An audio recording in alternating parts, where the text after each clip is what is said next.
I don't care if you've been trying to get that #1 headband from Afro Samurai all night. If you up, smash that like button. Welcome to Black and the Black Times Infinity. I'm your host, Cthulhu's Predator, coming to you live and direct from the Vista. Smoke me on fan with all the danks and dank shit on my left. Oldest ninja in the world, old ninja. They not like us. They not like us. Try to be Shinobi, but they not like us. On my far right, engineering on the ones that use choke people out on 3s, 4s, chronos. Bad built, beach blonde, butch body. Damn. Damn, that is the thing. And last but not least, we got your boy Blue. If you say that 5 times fast, a white woman's going to show up in your house and yell at you. Talking about your eyelashes. With the MAGA hat on.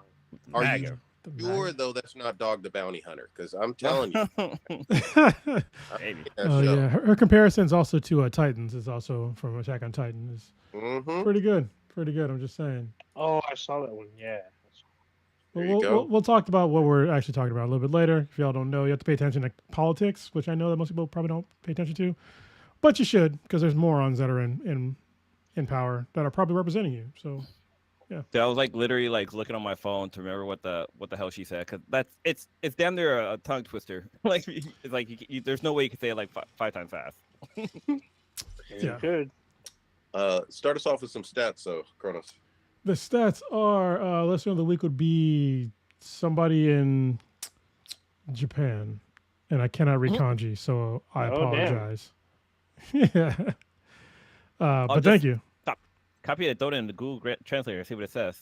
I guess yeah, you're right. I can do that because the internet exists, and I'm on it. And first in the chat is I think there's nobody there yet. Killer Frost in there.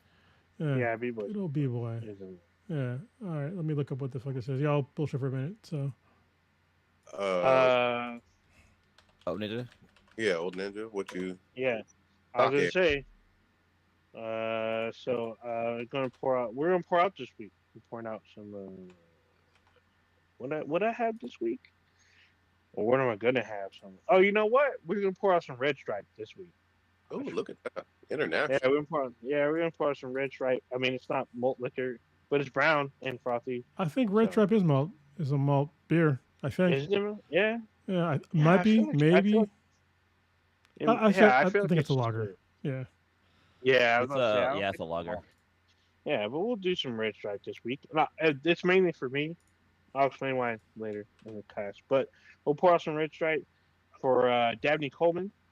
He's an actor that starred in 175 films and TV programs.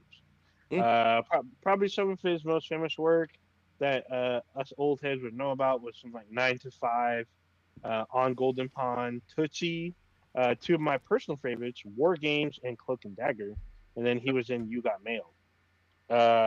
He starred in a ton of TV stuff, which I'm not going to go through, but probably his most like stand outish or most recent or Rock Empire and Yellowstone. In the you're breaking up. Cartoon series. Am I breaking up? What? Keep going. Yeah, let me make sure this isn't running. No, it's not. Okay, so in the Recess cartoon series, he played the voice of the principal. He was drafted into the U.S. Army in the 1950s. I don't know if anyone's been keeping score. Probably Warrior Felon, most likely. But a lot of the actors and directors that have passed recently that were born pre-World War II, most of them kind of served. Most of them are veterans. I don't know if anybody knows that. But most of them are veterans as teenagers or early 20s people or 20s men. When he came back when Dabney Cole came back from the Army, he flunked out of law school. Then he ended up in theater studying in New York. He was known for doing a lot of comedic roles. Some of them were serious bouts, especially his role as Burton Fallon in the TV series The Guardian, which garnered him some acclaim. He's won an Emmy, a Golden Globe, and a Screen Actors Guild Award. He died at the age of 92. So, yeah, I love Dabney Coleman stuff. He's done some really good comedy. He's done some pretty cool stuff. I love Cloak and Dagger. War Games is one of the reasons why I pursued my bachelor's degree. Would you like to play a game? Mm-hmm. No, no, definitely not war games. I'm not going to play. What was it? Global thermonuclear war. Not playing that. It's all bad. Good shit. War game played a big role in the Ready Player One game. It did. Yeah, I remember they talked about but it's a great movie though. So good. That's what was Matthew Perry. McConaughey. Broderick. Yeah, that's right. What? Austin, did he play Austin Powers? Right? No, that's somebody else. Never mind. Ferris Bueller. Are we confusing white people like white folks confuse black people? Is that what just happened here on the podcast? A little bit. Yeah. What was that Japanese translation? It was actually translated great. I can actually pronounce this name. It's Nagao Fuki. So there you go. Right. You say it sounds like we say it. I hope. I probably fucked it up, but you know. That sounds like what they would call us. Like, oh, what's up, Nigao? Oh my goodness. There you go. All right. Were there any others, Old Ninja? No. That's all I got. Good shit, man. Well, get in. Bad. Let's get up in here. What you want to start with first? We doing Bleach Blonde, or we starting with Samurais? Doesn't matter. Forgot. I'm looking at people on Twitch. Last time the Twitch not heavy, so I gotta up it. So there you go. Checking people now. All right. So where are we going? I was asking if you wanted to start with Bleach Blonde or you wanted to do a Samurai. Which one you wanted? I mean, they're both hilarious to me. So you know. Let's start off with the. Oh, go ahead. No, yeah, we can start off with. I'm pretty sure you're going to say like the House of Representatives fight. Yeah. Yeah. So it actually, this story is so great that it actually loops back into our previous episodes of when we talked about the Drake and Kendrick Lamar fight, because they did a remix of what was said as a rebuttal. Yeah. And remixed it into BBL. Was it BBL Drizzy? Pretty sure it was BBL Drizzy. Mm-hmm. Yeah. Mm-hmm. It was BBL Drizzy. Yeah. This baby will make you show up. This cake will make you show up. This cake. This shit is so great. hilarious. It is hilarious. Like I was trying to explain to somebody, like I was talking to Andrew, and talking about the whole Kendrick and Drake thing, and I was just like, basically, he wrote one of the songs that Kendrick.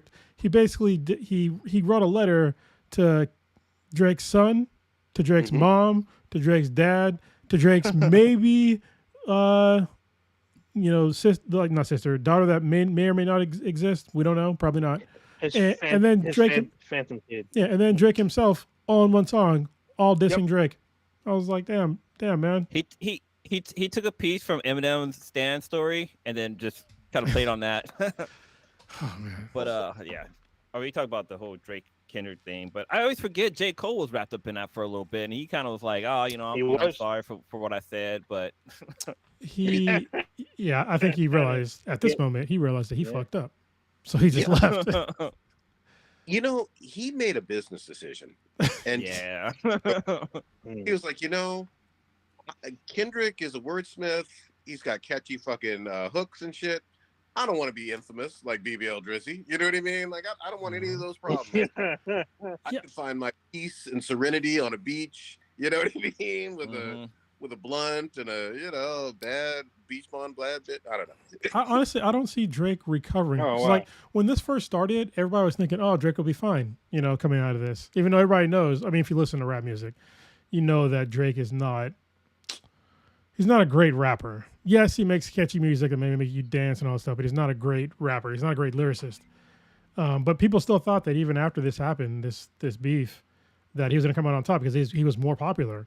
Meanwhile, K-Dot done stole records from, Drake. Like he broke rap records that were held by Drake. And he's outselling Drake a lot. This beef has basically shot Kendrick Lamar into the stratosphere with his sales. People are going back and listening to Mr. Morale and the Big Steppers, which is probably like it's one of my favorite rap albums of all time, but it's not a great rap album if you listen to rap for entertainment. Yeah. It's just because it's hard to listen to because it's about a guy going through like a lot of shit, admitting his faults and admitting to like past traumas. And like if you haven't gone through a journey through trauma or anything like that in your life, like this shit is it's gonna sound whack to you. But the fact that Drake continually referencing this album, got folks to like listen to that album, and now it's back in the charts along with a bunch of other records that Drake made. And all Drake shit is just nobody's listening to him anymore. Let me make sure. So hold on. I just want to interject really quickly. So you're saying that this beef generated rap sales and was top of the charts after someone on this cast speculated this might be fabricated beef for one person. Somehow, Steve still on top. I mean, there's going to be a winner. There's not the winner on top. Let me make sure I address that really quickly. So, for those who have any sense of recent history, this was not the first time that fucking Drake has had diss records made about him. No. It's not the first, it's the second, it's not the third time. Pusha T, Rick Ross, I believe even Megan Thee Stallion, a whole bunch of people have made diss tracks about Drake. None of them have had anywhere close to this success. Like, nowhere close to, like, number one on Billboard and Spotify and millions of streams. Nothing close to it. So there's a lot of people, especially on the stupid ass internet, talking about, well, you know, Kendrick needs to be thankful because if he hadn't been mentioning Drake, then these songs wouldn't have been great or wouldn't have been this popular. The songs are popular because Kendrick is this talented. All the other Drake diss tracks did not sell. Period. No, they didn't, and most of them were only one. Like get confused. Over the weekend, Kendrick dropped like 4 diss tracks. Yeah, but I mean, let's be honest. Okay, so also last week, Ninja, I agreed that there was some validity to what you were saying.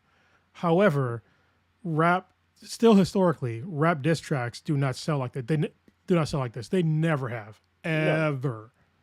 Ever. So even the ones that I find highly entertaining and it was like No Vaseline, Hit 'Em Up, shit like that, like that does not have mass appeal. But at all. But these latest diss tracks, they have mass appeal, and because first of all, like the lyrical content is amazing, and then like they drop some really nice beats, especially the one with Not Like Us, because it was like a hardcore West Coast beat, and it just slaps in the club, and then nobody's even talking about BBL Drizzy because it's not really part of the beef, but to me it is. So BBL Drizzy is everywhere. Yeah, did you not? I mean, there's people, they're playing in the club. They're playing at festivals where people are yelling BBL Drizzy. I don't know if y'all saw the link I posted. Yeah, no, there's a bunch. Yeah, I saw that. Yeah, because I was like, what? Not just even that, like for BBL Drizzy, like other countries are getting into it. Like there's Japanese rappers getting into it. There's a mariachi version of BBL Drizzy. So there's like a Portuguese version. There's a Portuguese version. There's R&B versions. There's like there's a rock version. I don't know if y'all saw. There was like a rock. Yeah, there was like a rock BBL one. Emo rock. Emo, yeah. Yeah. There's a version of a girl playing on a harp. BBL Drizzy. That's right. I've seen that one too. Yep. And it's like literally global, and because it's free, and like there are TikToks being made about it. There's like skits being made to the beat, like just crazy shit. And of course, as y'all mentioned last week and the week before, SoundCloud rappers had a field day with it. Some of them probably had multiple tracks. Yeah. Just that one beat. So it was wild. It was basically the BBL Drizzy was a contest. It was like basically Willy Wonka and the Chocolate Factory. Like you get the best you drop the best, diss track and I give you a free beat, which is, I mean, this is from like an established, content creator. Producer. Producer. So yeah, I mean it was dope.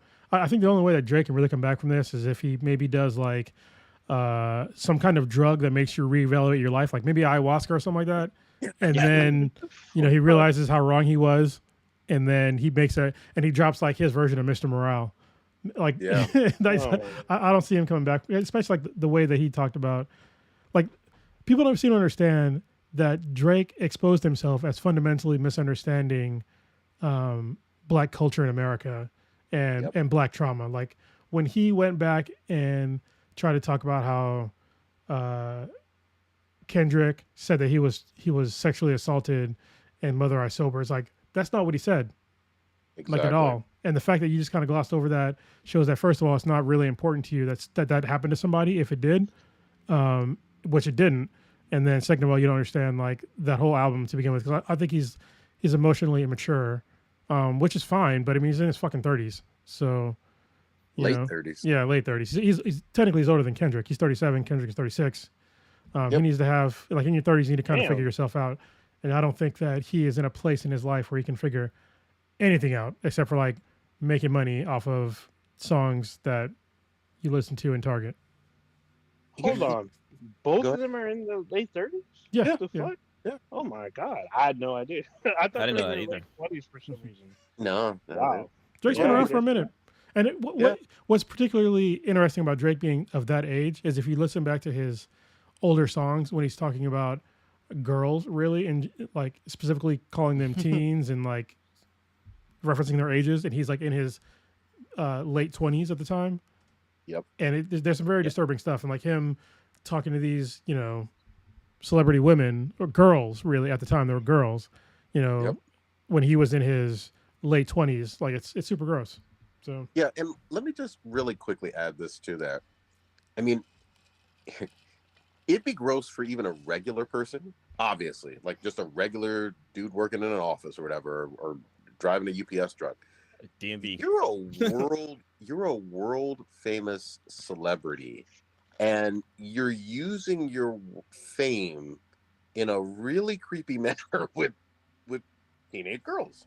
Let's just call that what it is. That's almost like an abuse of your fame in a whole lot of ways, and it's just fucking gross.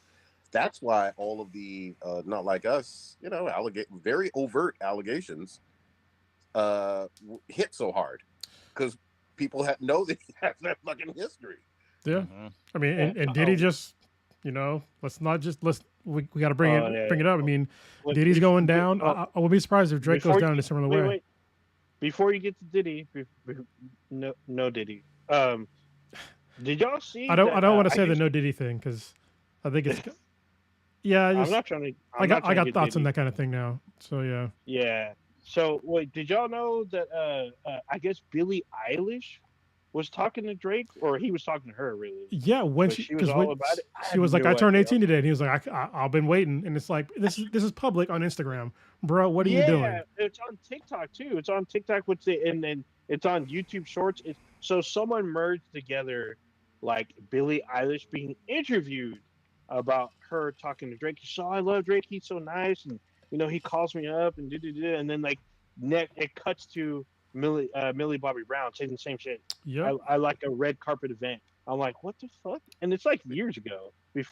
Weird. I'm just like, what the fuck? I don't like it. It's foul, but I'm glad that in 2024, folks there's a little bit more truthiness out there, and I guess some of the real stuff is becoming more popular. I wonder if there's other ladies out there who've had like these run-in with. I'm sure. I'm sure. Yeah. Because I mean, what we're seeing a lot lately is that we've seen a lot of celebrities that's just fucking a line of ladies that they've either like assaulted or other crazy shit that they've done. So I wonder if there's more, I guess, skeletons in Drake's closet that's going to come forward. Yeah, I wouldn't be surprised. And again, if you are a world famous music celebrity, you do have, women throwing themselves at you. Let's just be fucking clear. But it's weird for you to pursue someone under fucking age. It always would be. But like, what the fuck are you doing, man? I mean, he could be like, oh god, what's his name? Name just totally slipped my mind. Oh god. Let me think of his name again. Sure. There's a rapper out there, the guy who like with the Rough Riders. What's his name? Oh, DMX. DMX. Yeah, DMX. That dude has a bunch of females out there, but they're all women. So Oh yeah. I was going to say, if you want to be a real rapper, like just hook up with a bunch of ladies and have a bunch of kids. DMX. Like DMX did. hated Drake. So that line in Not Like Us, not in Euphoria when he's talking about I hate the way you dress, hate the way you look. That's actually from DMX. Mm-hmm. So yeah. Yep. Yeah, DMX went hard. He's all, I hate his shoes, I hate his haircut. I was like, what the fuck? He just kept going. because I don't like the way he talks. I don't like the way he walks. But I appreciate like, okay, you've had your time. You know, it was after DMX was no longer as big as he was when he did that interview. And you don't have to fucking love everybody that's young and popular right now. You really don't. You can be an old ass man that could be seen as a fucking hater and being like, you know what, this person is whack because I fucking said so. Yeah, and this is what I love. Naysayer. Yeah, what I love about this this whole beef is that it's bringing back lyricism. I hope for rap because for long, if you listen to this podcast for long enough, like I don't like mumble rap like at all because I can't understand what the fuck you're saying, and usually it's not of something of substance. So for like a long time I stopped listening to rap kind of altogether. Then I found Kendrick Lamar and a few others that I listened to.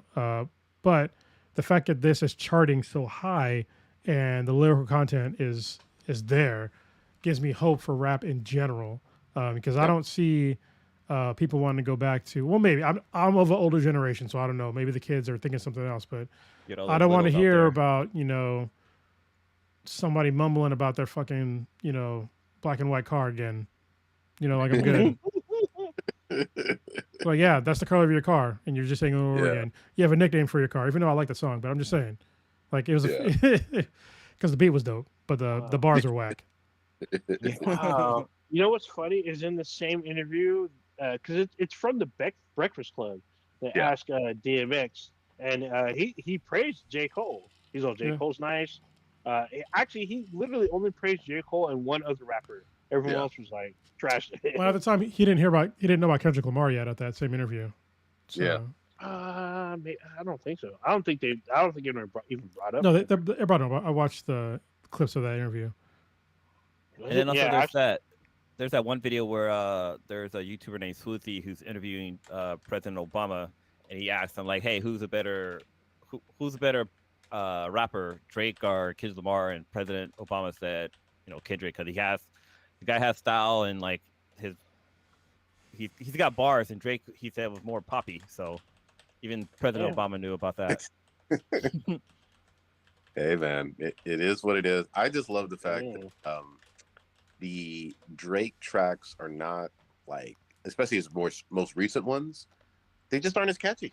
Like nobody's really bumping them, and for as big of a celebrity as he is, to take this many L's in this short of a period of time, it's really unprecedented. I know people use that term too much, but we haven't really seen this from two heavyweights and one of them take this hard of an L. Well, I think what's even worse is that that Kendrick has at least 5 more songs just ready to go. Yeah. Like he said it in his song. I got 1, 2, 3, 4, 5 plus 5. Like we took stock. So I don't think, Drake is prepared for that, especially with his ghostwriter. That's what's even more kind of shameful about this is that Drake has ghostwriters.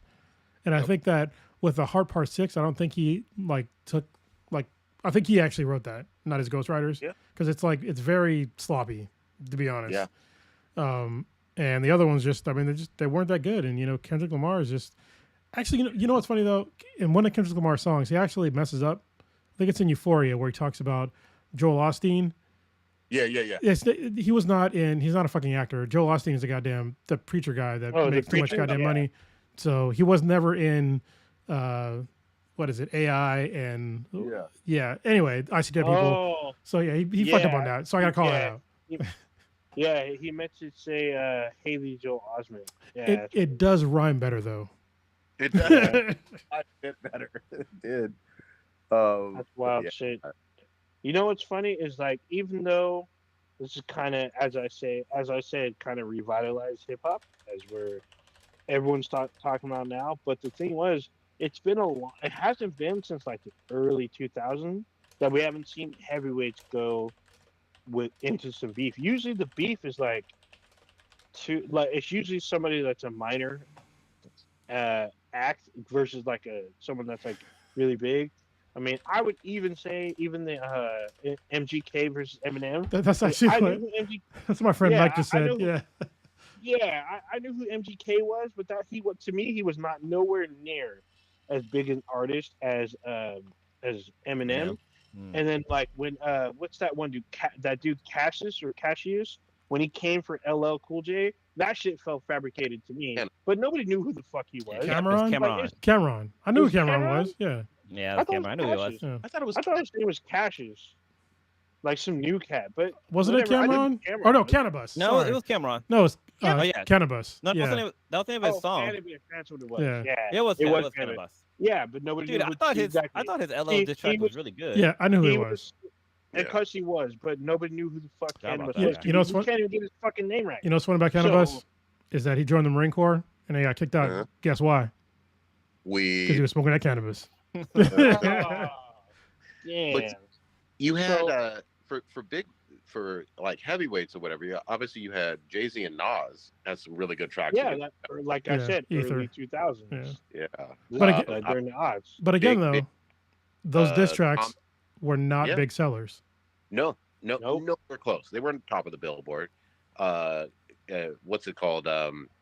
From Chicago, Common Sense and Ice Cube Yeah. had some against each other too. But yeah. But then again, we're also I would say we're kind of in a different era right now because, like, you know, we got YouTube and Spotify and TikTok and all these other media sources where it's easier to kind of get that content to get those numbers up. That's a go ahead. I was gonna say you're right, Blue, but at the same time, obviously Rick Ross, diss track just a few months ago, and Well, Yeah. yes, but okay. So this is the thing to kind of give more to Blue's story is that this is a time when like you had so many diss tracks so fast, like that's never existed in history before. Like the fact that I think it was Drake. He dropped "Family Matters," and then right after that, it was earlier that day. I think it was "Meet the Grams." Then it was "Family Matters." I gotta look at the time frame, but like 30 minutes after Drake dropped "Family Matters," Kendrick dropped another one, and it was just like, bro, like how the fuck you do it in 30 minutes, man? How you do that in 30 minutes? that shit. You're right. The speed and the frequency, like, had people just fucking flabbergasted. Like, holy shit! What do you mean he dropped? I've heard all the new tracks. No, you haven't. So- You haven't heard the Yeah, one that dropped 20 seconds ago. Go watch Bro. DJ Academics, which is he's probably gonna go to jail. But anyway, watch his reaction when he heard there was another Kendrick drop that same day because he was reacting to the initial drop, and then he was about to go off the air, and he's like, he dropped another one. He's like, what? He's like, no, there's no way that happened. And What is it? it's just amazing. I love that shit. Did y'all? I don't know if y'all saw it's an animated account. He's on Instagram and TikTok? I guess it's YouTube. No, it's a YouTube channel. Oh, he might be on TikTok. I'm pretty sure it's on TikTok. I'm trying to think. I'm trying to pull up the name, but he had a little skit where it was just like, Drake dropped the track. It looks like Kendrick's done. Kendrick dropped the track. Yeah, no, it didn't. He's like, yeah, I did. And then he's okay. And he's not going back. He's like, wait, Kendrick dropped two more tracks, and like the dude, he can't handle it so bad, he almost like faints or whatever because there's too many tracks. It's fucking hilarious. What's his name? Let me see if I can find the artist. And if you're He's gonna fucking hilarious. drop tracks that quickly, oftentimes they're fucking trash. That was like these were excellent tracks. You know what I mean? Yeah. And what's even crazier is there's normally a time when you drop anything, right? And it is not like 10 o'clock at night. Like that's basically when he dropped that. She was like 10 o'clock, and like I was like, even like with the podcast. So like I now drop like the video of the podcast at like noon, because if you drop between like noon and 3, like you're good to go, right? Yeah. I drop the audio like whenever. I should probably like change the audio too, but the fact that this dude just dropped at like 10 at night, and he was just like, fuck it, and it's still, people were reacting to the original video and were like, what just happened here? Like, one of my favorite things is there's a guy named, I think it's Brian Fantano, the needle drop guy. You know what I'm talking about? He actually has some really good takes on like music in general. Like he actually breaks down music on like a very well like musical educational level. Like he breaks shit down, and he doesn't really like Drake at all, which is kind of funny. And he does a very long breakdown about like the beef, which is very, very entertaining. So y'all should give it a drop. The needle drop. Check him out. Nice. I like how we went from briefly talking about Congress, what happened in the House, and said it straight to Drake and Kendrick Lamar beef. Because I mean, it does kind of tie it up. They kind of work out into each other. All I know is I'm in a samurai fucking mood, and I'm gonna get that #1 headband. God damn it!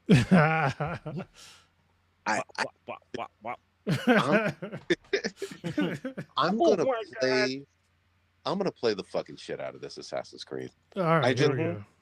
Yeah, because I thought about it and I was like, I've liked a lot. We talked about it like a week or so ago. There's been a lot of Assassin's Creed games that have been excellent. Some that have been middle of the road, but some that have been excellent. I don't care. I'm pre-ordering. I'm giving this game my fucking money. I'm gonna get down with this Black Samurai, and it seems like I'm not the fucking only one. Those pre-orders are going through the fucking roof. Yeah, I'm gonna get it too. Just to like, I mean, honestly, I have beaten very few Assassin's Creed games. I have a lot of them, but there I think are a lot of them. Yeah, I think Black Flag was one that I beat the brakes off of, but a few other ones I just like Valhalla, perfect example. Like I couldn't get into that one after a while. I was just like, meh. Origins was cool though, But yeah, the controversy in this game was so right when they showed Yasuke, I was just like the racists are coming out. Like I already knew, like they're coming out. The racists were so mad about a black person possibly even existing in Japan, much less being an actual samurai. Yep. They totally overshadowed the fact that there's another character in the game that you can play as. Who? Guess what? She's fucking Japanese. Like you can just play as her. Like you don't. But she's play a girl. Yeah. You don't have to play as the black guy. Like you're fine. If you don't want to listen, like if you want to play him, if you want to play as him at all, then you don't have to. It's just like a syndicate. Like a syndicate, you can pick two characters. You know what I mean? Man or a woman. Sorry, neither one was black, but whatever. Probably why there's no controversy. It's cool. I actually saw a video that went into Sasuke's background because apparently, not Sasuke. Yasuke. He does not have the Sharingan gun. I'm just saying. He does. He's not. He has that Negro gun.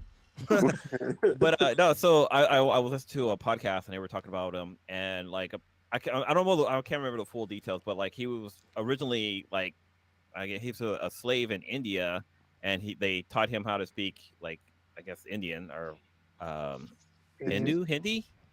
Anyway, and then like for some reason he ended up in Japan and he was kind of helping them kind of figure things out. So they started teaching him Japanese. And I guess like there was a lord there that heard the story about like this 6 foot tall black man. And like at first when he met him, he didn't believe that he was actually like he didn't believe his skin could be that color. So like he washed him, like he had his people like wash him and stuff like that. And he wouldn't like he was still black. Like after he washed him, he was still black. And so he decided to like take him into his army or whatever and train him and stuff. And he became like his kind of like his side, like his #2 or whatever, basically.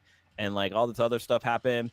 And then like I think there was a rival lord had attacked the village and like basically had all of the guards like commit seppuku. Commit suicide. Yeah, except for him because since he wasn't Japanese, he wasn't worthy of it, which was like a bit of a disrespectful thing for them to do, but like it's a really cool story. You should definitely like if you have a chance, definitely check out a podcast that talk about it because it's really really dope. His backstory. So he was Nobunaga's retainer. So yeah, so I've been following the story actually for a while. Actually, before the anime dropped on Netflix, and to be honest, there's been like a lot of speculation about what happened because there's so little information. There's a lot of things were kind of I guess filled in the gaps of certain things because there's talk about where he came from. They say he's most likely from West Africa, but some people say he may not be. Some historians say he may not have been a slave.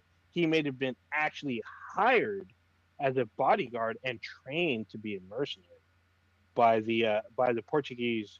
So and they were doing trade with Japan. And they took him to Japan, and that's where he met he wasn't the shogun. There wasn't a shogun at the time. Well, at the time there was no shogun, but I think the guy became the first shogun. He was the first. He was on his way to become his first shogun, and he was betrayed by someone in his camp. So they let a rival lord in to take him out. And so there's two things that the historians kind of debate about. One is that when I can't remember his title, but the one who took Nobunaga. When he took Yasuke in, And when they said when he committed seppuku, like to finish the rite of seppuku, you have to chop your head off. And it is rumored to believe that Yasuke was the one who did it, but there's also Yeah. historians that believe that he had a daughter, he had one daughter. They believe his daughter might have did it because they killed uh, two out of his three sons, and Yasuke actually fought with his son at one of his forts, and that's where they lost the battle. And they know that Yasuke wasn't killed in the battle. They say he was either captured and returned to the Portuguese, or Yeah, you're breaking up a little bit. Your Breaking up a mic then lot. died. Yeah, we can't hear you. Hey. Well, we I don't can't. think I don't think he can hear He's us. gonna We keep can- talking though. Yeah. His His mouth is moving. No, it's okay. I mean, we can just talk over him because nobody can Yeah, hear exactly. him. I hear it. So just to It's so be sort of clear from what I can remember, so I used to take ninjutsu back in the day. I'm pretty sure the second person for seppuku. So seppuku is usually when you disembowel yourself, but the second person is supposed to end it faster, so you die is like with some sort of honor, like when you just disembowel yourself and die like from disembowelment. Obviously, that's pretty shitty. So the second person is able to cut your head off to end your suffering and to make sure you die with some sort of honor. So There you go. Ninja's still going though. And he can't even hear us. This is amazing. That's I fine. think he can hear us. We can't hear him. The one thing I want to point out though, real quickly, and I know racist people just it infuriates them. You know, not only were black people in Asia, but we were also in Europe too.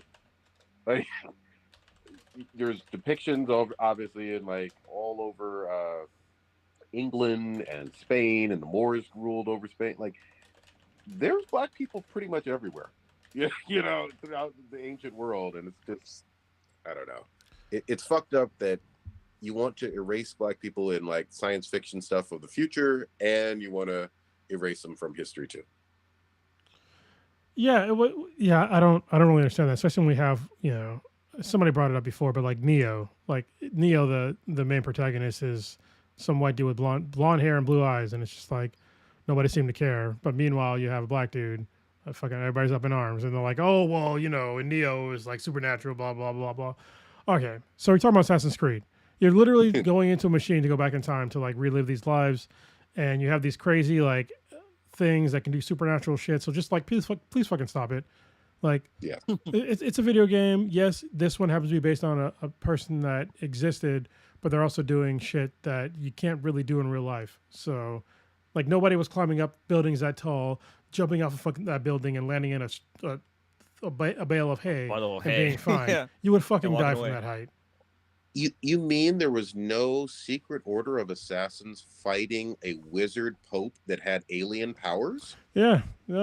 So just stop. Like, I can't. The racist shit is just people will go so far, to like justify themselves in these ways. Now they're trying to say that, oh, here is a retainer and not a samurai. So it's okay. So you admit that he existed, right? Yeah, right. Exactly. Okay. So if here's a retainer, most samurais are retained by, somebody else. Like they weren't just samurai. Like a samurai that has no master or no like person above them. I ain't saying the word master, but a samurai with no master is basically a fucking ronin. Yep. So they're retained by somebody. So they're using like this weird wordplay to make it seem like he didn't to make it seem like he wasn't actually a samurai. They want to make sure that any other samurai besides somebody Japanese was definitely a white dude. Exactly. I gotta look at what a retainer is because all I keep thinking of is when you get your braces and stuff. Exactly. Hey, real quickly, because I am gonna have to split in just a bit, but I do want to drop one quick bombshell. I mean, as a topic, fuck Diddy as a person, a record label, and a crew. This, Take that. yeah, this is a monster, and we all suspected it. Nobody in the music industry was ever defending him. Very few people were defending him. Period. 50 Cent let us all know long time ago. 50 Cent let us all know. You damn right. But there was video released, some of the most disturbing video we've seen of him as a maniac beating his former wife or girlfriend. I can't remember. Cassie was his girlfriend, I'm pretty sure. Girl, okay. In a hotel room.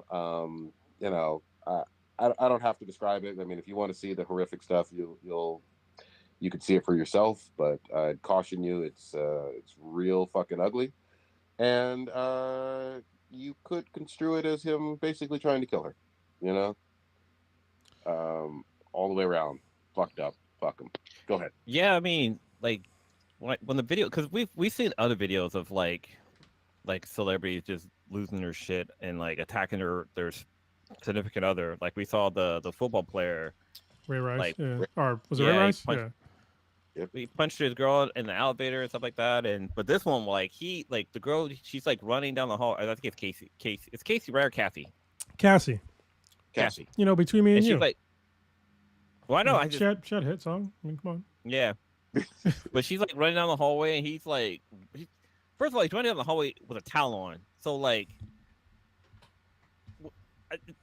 what was going on? Like, why would he get a towel? Like, pretty sure shit must have been really going down for him to like run out on a towel. Pretty sure he was in the shower. Yeah. And she was like, "I'm out." Then like he just like grabs her, like slammed her on the floor. But then he doesn't just stop there. Like he just constantly just start kicking her, and like it was super disturbing. So I think like, the fact this is his old video footage is crazy. Yeah, I think the more disturbing part that nobody's like kind of talked about that I've seen is the fact that he beat the shit out of her, then dragged her back to the room, and that's where the video stops. Like it definitely did not get better when she got in the room. So I'm pretty sure the abuse continued after that, and there's no way that somebody that's not their first time doing something like that. There's no way that like you flip the fuck out on somebody, hit them. Like I think a rational person, if you happen to get to a level where you hit somebody like that and you make them hit the ground, you're like, oh shit, I fucked up. Like you don't just like continue to whoop their ass and then drag them down a hallway back into your room. You know what I mean? Like a goddamn caveman. So yeah, fuck that dude. I'm pretty sure there's actually I heard about another allegation that came out recently. I think it was today. So and there was a bunch of other ones too about him like sexually assaulting dudes and stuff like that. So he's been a real piece of shit for a long time, and I'm glad his uppins will hopefully come sometime soon. So, well, just let me add one other quick thing, and Blue alluded to this. This is from 2016. We're now in 2024. Yeah. Fuck everybody and prosecute everybody who helped cover this shit up. Like, let's be clear. This is in a hotel lobby. It's not like some hidden fucking shit. This is pretty much like out in the open. You know what I mean? There are other guests in the hotel that heard this. There's obviously surveillance video. If you're so wild that out in pretty much public in the hallway, you're doing this shit, and it was years ago, and you're able to cover it up, there's corruption all over the place from the hotel staff. Yeah, the hotel. Yeah. PD, a whole bunch of fucking people got paid off, and where the fuck is TMZ? TMZ lives for shit like this. You know what I mean? Yeah. Like TMZ probably got paid off too. I mean, like, listen, we already know that, like Donald Trump, like, perfect example. He's literally on trial right now because he paid for the catch and kill scheme, where basically any bad story about him, he would pay tabloids to kill the story. Yeah. That's one of the reasons why he's in trouble right now, is because that's probably what Diddy did. So exactly. Did Diddy do it? Yeah, he definitely did it. Diddy did do it. No, I got to add to what Kronos was talking about. There is more footage. There's actually like a cell phone footage. So they're in the hotel where he's sitting in his towel. He's literally throwing things across the room at her. He takes from the table and chucks them at her. This was someone sent it to me today. It was on the news. They show like extended video of him throwing things, yelling at her. What's up? I thought that was still in the hallway. No, after the hallway, he's in the towel. Oh yeah, he's like sitting in the hallway in a chair. He's in the room. You can see a closet on the left because they're obviously in a hotel room, and he's literally throwing things at full force across the room at her. He throws numerous things at her. So yes, the abuse did not stop just inside the hallway. I just watched some of the footage, and he's like sitting down with his towel on, and just like grabs like some random item off the table and just throws it at something. It doesn't show you what he threw at, but obviously it's her. Yeah, I mean, So yeah, fuck the deal. Real quick before Prodigy goes, I know it's got to go probably now, but me and Prodigy and my brother actually got to hang out in real life, which is weird because we live in the same goddamn city. So we finally got to hang out again after a while, and apparently Tequila is not Prodigy's friend. So it really isn't. Into the entire fucking podcast world right now. I got so fucking gone off of 2 tequila-based cocktails. I told the fucking bartender, I'm a little bit drunk right now. You don't ever tell that to the fucking bartender. Yeah, no. Kronos looked at me like, what the fuck are you doing? And I was like, oops. Pretend I didn't say that. I was like, you could have told us that. But it was great. It was great to just kind of get together, talk about family shit, talk about fucking life and, just growing up and just being together, man. It was awesome. We'll do it more often now that the weather's good and, I don't know. There's no excuse. Well, I mean, I guess I'm single now, so I got to figure out shit to do with the rest of my life. So I'll be hanging out with people, random people, I guess, from now on. I think one of the guys listening to this podcast, Lando, I'm gonna hit him up to hang out. Oh shit! Yeah. Yeah, I believe we've all met Lando. Yeah. Once. Yeah. I remember meeting him like Lando Calrissian. Yeah, we actually. Yeah, it was crazy though. There's like a lot of stuff going on. But I remember meeting him briefly. We are we do jujitsu at the same place. So actually, we rolled a bunch of times together.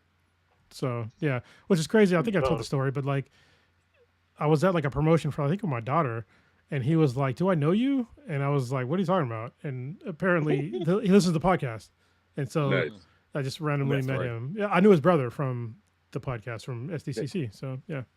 Here you were thinking he was hitting on you. Yeah, I was just like, it seems very odd. Yeah, so I'm like, he did look familiar to me, but like his brother is like, he's thicker than he is. I'll put it that way. Not that he's fat. I'm not calling him fat, but it's just like he's a larger guy than he is. Yeah, but they look the same. All right, so are you dipping out, Prodigy? Yeah, dude, I'm sorry, man. I've been sick all fucking week. I got this Theraflu in me, man. I'm old. Theraflu, you want old school? You got to rub some Tussin on it, bro. Yeah, man. No, you drink some Robitussin, rub on some goddamn Vicks, and you'll be fine. Stop being little sound like those tequilas weaken your system. Yeah, dude, that tequila is no fucking joke. And here's the other thing too. We were at the ultimate Mexican bar. Like they had nothing but like soccer and fucking mariachi going. and they were hardcore about their tequila. They were just like, you know what? He ain't a gringo, but I'm gonna give him. Yeah. And they probably weren't even serving you tequila. They're probably serving you mezcal. They're here's some tequila, sir, quote unquote. Kronos got the same alleged drink that I got. It looked completely different. Like his had like. I'm pretty sure they gave me a. It wasn't what you got. I'm pretty sure, even though they named it the right thing, but I'm pretty sure it was a mojito. Yeah. Which is fine.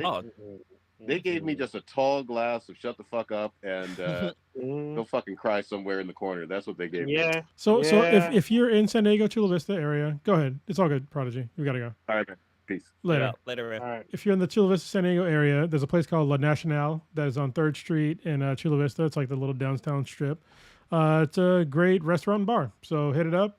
It's they got great food, great drinks. They definitely don't water down their drinks. So Cronus. Yeah. You were talking about you need something to do with your time, your free time, the more free time that you have now. So I have a suggestion. It is a game called X Defiant. Because I know a lot of people were trying to talk about B-Boy is kind of in the cast, or he's in the chat. That segue, though. It's free, it's free, right? I can download it right now. Hold on. It is free. It is free. It is a first-person shooter. It is literally, if you take the Ubisoft properties of Far Cry, Watch Dogs, Splinter Cell, and The Division, you put those worlds together and then plot them in the first-person shooter, then you have X Defiant. And this game isn't it on PC? Yeah, it's cross-platform. Yeah, I'm pretty sure it came out on PC like a while ago.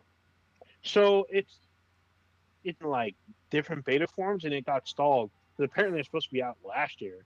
And I've been talking to B-Boy off and on about this. So there's been beta tests, like more than one, There's been a stretch test, which was like roughly a month ago. It's right and there. Then the release was pops up right away.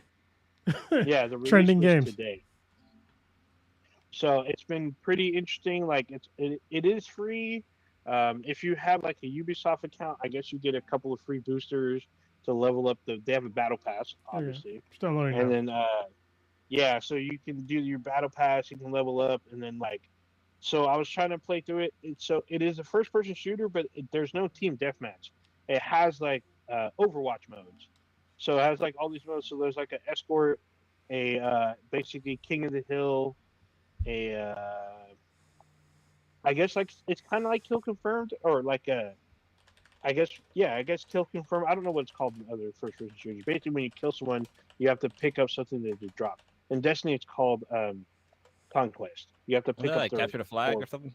No, it's like you have to confirm your kill. So you kill it, you kill the person. You have to pick up whatever item they drop, and that will count as a kill. If you don't pick it up, the team can pick it up. Your teammates can pick it up, confirmed, or the right? other team can pick it up. Yeah, it's basically kill confirmed, but other first person shooters call it different. Like Destiny call it tribute or conquest or some shit, and then like other games call it something, but it's still confirmed. And then there's like 4 or 5 modes. Can't remember the other ones. Escort's probably the most longest because it gets round based. So it's such a weird concept, the whole kill confirm, because like I mean, isn't the system just keeping count of who you're killing? No, I mean yes and no. So the system can count who you kill. However, the game mode does not count the kill until you pick up whatever they dropped. And if the enemy team picks up what they dropped, then it's like your kill is denied and your score doesn't go up. Your score remains the same. So it's actually a pretty cool thing because it's supposed to reduce camping. So if you kill someone, you can't necessarily wait for your team to pick it up. Yeah, you can't necessarily wait for it to kill. You need to do your best and be part of the team and collect your kill, get your kill count. It's also like killing people doesn't necessarily like do a whole lot. It's also very reminiscent of a really old and dark thing that the military used to do. Actually, I'll talk about a little bit of a Marine Corps history right now. There was a Marine Corps unit that I think was during Vietnam. I'm pretty sure. If Papa Bear is still in the chat, he will let me know and all of us know. I'm incorrect on this, but there was a unit that got disbanded because they would kill enemies and then take their ears, and they would have like a necklace full of ears. That was their kill confirmed thing. Oh, isn't that what they did in Tropical Thunder? No, what's the movie that was similar to Full Metal Jacket, but like was super controversial? The one with the one with Tom Berenger. We had like a necklace of ears. Was Apocalypse Now? Was that it? Apocalypse Now? Maybe it was Apocalypse Now. I think it probably was Apocalypse Now. I haven't watched it in a while, so I don't know. Yeah, it's been a while too, but I think he went all crazy and he just like was just killing people randomly. Like he went off mission and was like crawling through the mud and just was killing people, cutting off their ears. And then he almost kills I'm pretty sure it was Emilio Estevez in the movie. He almost kills him and tries to take his ear. Emilio. Crazy. But yeah, X Defiant is a pretty interesting game. It's crazy because it's free. It's very fast paced. A lot of people compared it to Call of Duty Black Ops 2. I get that feel. The thing about it that I didn't realize is that each so the teams or actually the characters are divided into faction groups, right? Each faction has different abilities and a different ultimate, like Overwatch. So basically, killing and doing the objectives and helping your team builds your meter. Once you hit it, you can hit your ultimate, and it gives you like some kind of special ability. Like if you do the Splinter Cell, it makes you go into Sam Fisher mode, where you can see everyone through infrared, and you get like his pistol, and like nobody can see you, so you can just snipe people with the pistol, and like it instant kills them. You have like 10 seconds to use it, or 30 seconds, or whatever the fuck. There's one from Ghost Recon where you get like a shield, and anyone that gets in the shield, you can one-shot them with this like cannon thing. It's like pretty crazy. There's one from Far Cry. It's kind of healing boost. I haven't used it yet. I don't really use the Far Cry faction, but there's 3 characters from each faction. I'm pretty sure everyone has the same abilities, but they may not. but it might be the same abilities and different um, supers or ultimates or whatever. It's very very cool. It's very fast paced. It's very fun. It's very free. If you want, you can buy the battle pass, which is $10. So there you go. I've been playing it. I twitched out some gameplay yesterday. Is it on the play? Well, I guess you're playing on Xbox, I'm right? playing Xbox. Yeah, it's on everything. As far as I was wondering if it's in the PlayStation Store. Like, is that where you get it? Yeah, I just Oh, got yeah, it. I guess It's that's the only free. way you can get it. Yeah, I just downloaded it. I started the download. Yeah, it downloaded pretty fast for me, but yeah, it's pretty crazy because I'm like, dude, this is a free game. Like, it's probably the best outside of, I guess, Overwatch. Probably the best first-person shooter that's out there now. Like, it's not a battle royale game, and it's weird because when it dropped, it's the preseason. It's not season one or anything. They literally call it the preseason. So, like, I guess it's to get everyone familiar with it and how the battle pass works, and then they'll drop season one in 40 some odd days. So it's been really fun. I highly recommend, especially for a free fucking game. It's very well done. Ubisoft did a pretty good job so far. I haven't run into too many issues, but it's been pretty good. B-Boy's going off in the chat. Yeah, we're talking about Soul Calibur and all kinds of other shit. So yeah.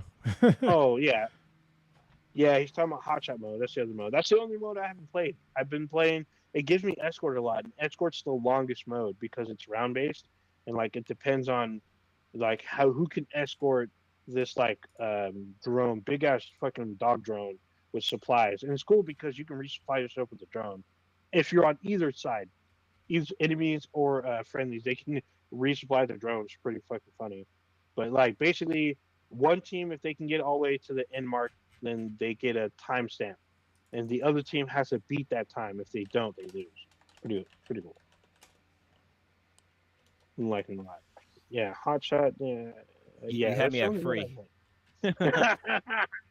Yeah, it's for free. This is damn fucking good. Call of Duty Killer. I'm not so sure yet, but it's pretty fucking close. It's really well made. I mean, it is Ubisoft. I know there's been a lot of backlash with Ubisoft recently, especially with the Assassin's Creed Shadow stuff. But as far as their shooters go, they've been doing really good shooters, I think. So it's been fun for me. Hopefully you can see the rest of us be playing it too. I highly recommend. I've been trying to get everyone to do it. B-Boy has been trying to get me to get more people to do it. I know B-Boy got his brother to play. I didn't even know he even had a brother. So it's great. It's been fun. I'm looking forward to stand for his name. Stands for brother. There you go. There you go. Oh yeah, King Arthur brought up about the ear thing, about how Dolph Lundgren did it in Universal Soldier, and I totally forgot about that shit because I was fucking gross. The hell? I was trying to turn on my PS5 and my Fire Stick turned on first, and it's showing a new ad for a what's the name movie, and it's like, oh, what's the name movie, sir? It's it has I'm bad with names. It has the girl from The Devil Prada, Anne Hathaway. Oh, okay. With Catwoman and Batman. So yeah, The Devil Wears Prada. I've actually seen that movie. Okay. Oh, I haven't. I guess she's got a movie coming out, but yeah, I'm gonna download this. Oh, so I will say this. People who are probably B-Boy brought this up. So there's another first-person shooter that is also free called The Finals, and I haven't downloaded that or played it yet. I feel like The Finals is kind of like Valorant or Overwatch, so I wasn't too interested, but I may have to check it out. I heard it's been pretty good. A lot of people say that's another Destiny killer, or not Destiny killer, Call of Duty killer, but we shall see. A lot of people, I think, are more familiar with Rainbow Six and Splinter Cell, and having them all together is pretty crazy. Like, you don't play as agents from these games. You play as, some of them are villains. Like, you play as like the cleaners. You play as a cleaner character from the Division in the game. Like, literally setting fire to shit. Like, one of them is fire bomb is one of your abilities. It's fucking awesome. So there you go. All right. So where do I want to go next? You want to talk about the bad build beach blonde butch body thing? Yeah. Speak on that. Are you all even aware of this thing? I am. You are? Yeah. I watched it. So Okay. So it was fucking great. yeah, so I got to get into sort of the weeds just for a second so people can understand like how ridiculous this shit was. So there was a hearing that was going on to impeach. Trump, right? No, it wasn't to impeach Trump. It was like a fucking guy. God damn it! Now I already fucked up the beginning of the story. Give me a second. God damn it! I hate when I do this shit. I was thinking Judge Mershon, but that's the Trump trial guy. It's not. Keep talking for a second. sure. Well, yeah. Wait. Go ahead, buddy. Well, no, I was gonna say like, yeah, I guess there was. I can't remember. I don't. One of the ladies' name is Green, and she had made a comment. Wait. It's MTG. Marjorie Taylor Greene. Yeah. The most infamous. She's like a Trump puppet. If you ask me, she loves Trump. She's from Georgia. She's the one who said that the Jewish people have a laser in the sky for some reason. Oh, that's right. I remember that. Yeah, she's kind of out there, but yeah, she still maintains her seat. Actually, it doesn't matter. Like the setup for it doesn't really fucking matter because basically what happened is that this oh shit, sorry, if you want to see what I'm listening to, press the wrong button. They were at a hearing for a certain person, and Marjorie Taylor Greene asked about some other person's like kid and was like, does anybody here like employ this kid or some shit like that? And it was super weird. And then like Jasmine Crockett was like, do you know what trial what we're actually here for? And then Marjorie Taylor Greene goes, are you sure you can read over your fake eyelashes flapping? And it was just like, what are you talking about? So first of all, Jasmine Crockett she's a black woman, and yeah, she has fake eyelashes and hair and whatever. It's like she dresses up as all people should to go to Congress. They're in the House of Representatives, and when you're in the House of Representatives and anywhere in Congress, House of Representatives or in the Senate, you can't insult somebody like that. It's called like engaging in personalities. Like you can't insult somebody on like the way they look. And that's a thing called decorum. So you're not supposed to do shit like that. And so that was like a huge thing. AOC like talked about, hey, we need to strike these words from the record, meaning that you need to take the words down from the record so that it's not recorded in history. And then also usually when you strike somebody's words, you also ask them to like leave the chamber. I thought she wanted them to be on record. No. When they say strike the records, it means it needs to be taken down from the record. Like you can't record that in history. And then also usually when you get something stricken from the record, you're asked to leave like the chambers. And they asked her to apologize if she wanted to stay. They got it approved to like strike down what she said. And they say, hey, basically if you want to stay like in the chambers right now, you need to apologize. And Marjorie Taylor Greene was like, I will absolutely not apologize, which is doubling down. There's a book about it where like if you're a conservative, you don't ever back down. You double down on everything. I forget the name of the fucking book. And that's what they all do. They all read the same goddamn book. You just double down on everything. So she didn't get kicked out. She didn't apologize, but she did, the words were stricken. And so when she did that, after that, Jasmine Crockett, who is a lawyer, she was asking for clarification on what can and cannot be said in the House. And she said, if I was to say if somebody had a bad built beach blonde butch body, would that be, grounds for, decorum and get stricken? And that's when the shit kind of hit the fan. And it was just like, yeah, it was pretty hilarious.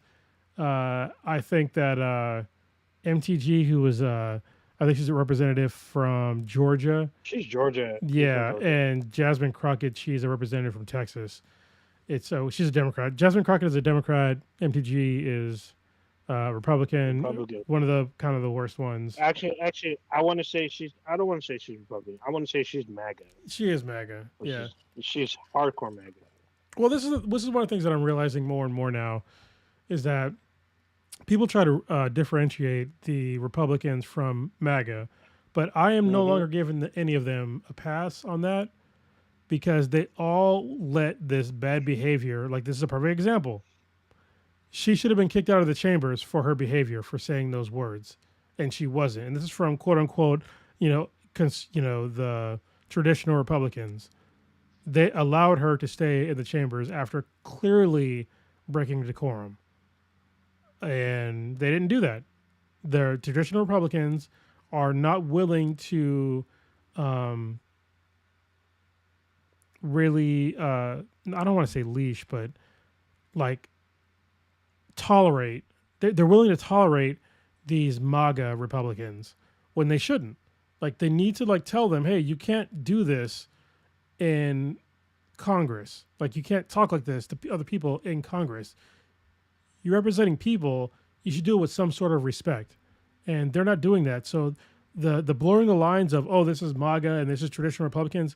I'm saying fuck that at this point in my life because they're allowing them to do this. They're allowing them to let them literally take down speakers of the House for their ridiculous behaviors, and they're not standing up for themselves. So to me, all of the traditional Republicans, all of them, are MAGA to me.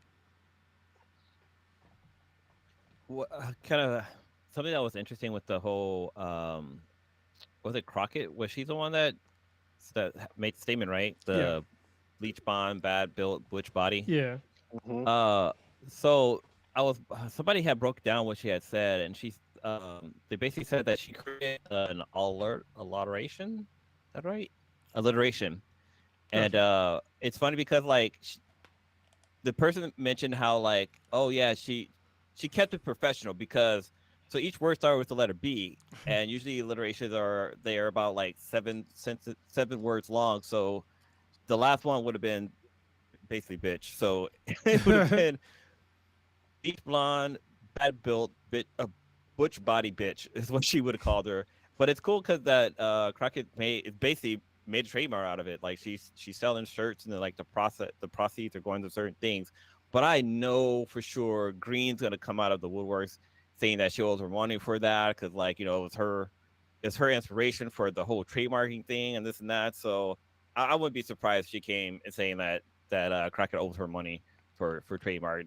Yeah, I mean, that's where she basically came up on the fly. Yeah, that's not how that shit works. But yeah, she probably will because they all claim to be victims, even though they're the ones that kind of started it, that actually did start it. So yeah. I want to add a little context to what you were saying, Cronus. So when they initially were there for the meeting, it was for the judge that did you get his name? It wasn't Mershon. It was another guy. It was a Mayorkas? Yeah. Mayorkas. Something like that. So they were there. Whatever they were doing, they didn't get accomplished. They had to meet again at 8 p.m. that night. And that is when MTG started going off about stuff because she didn't want to meet that night.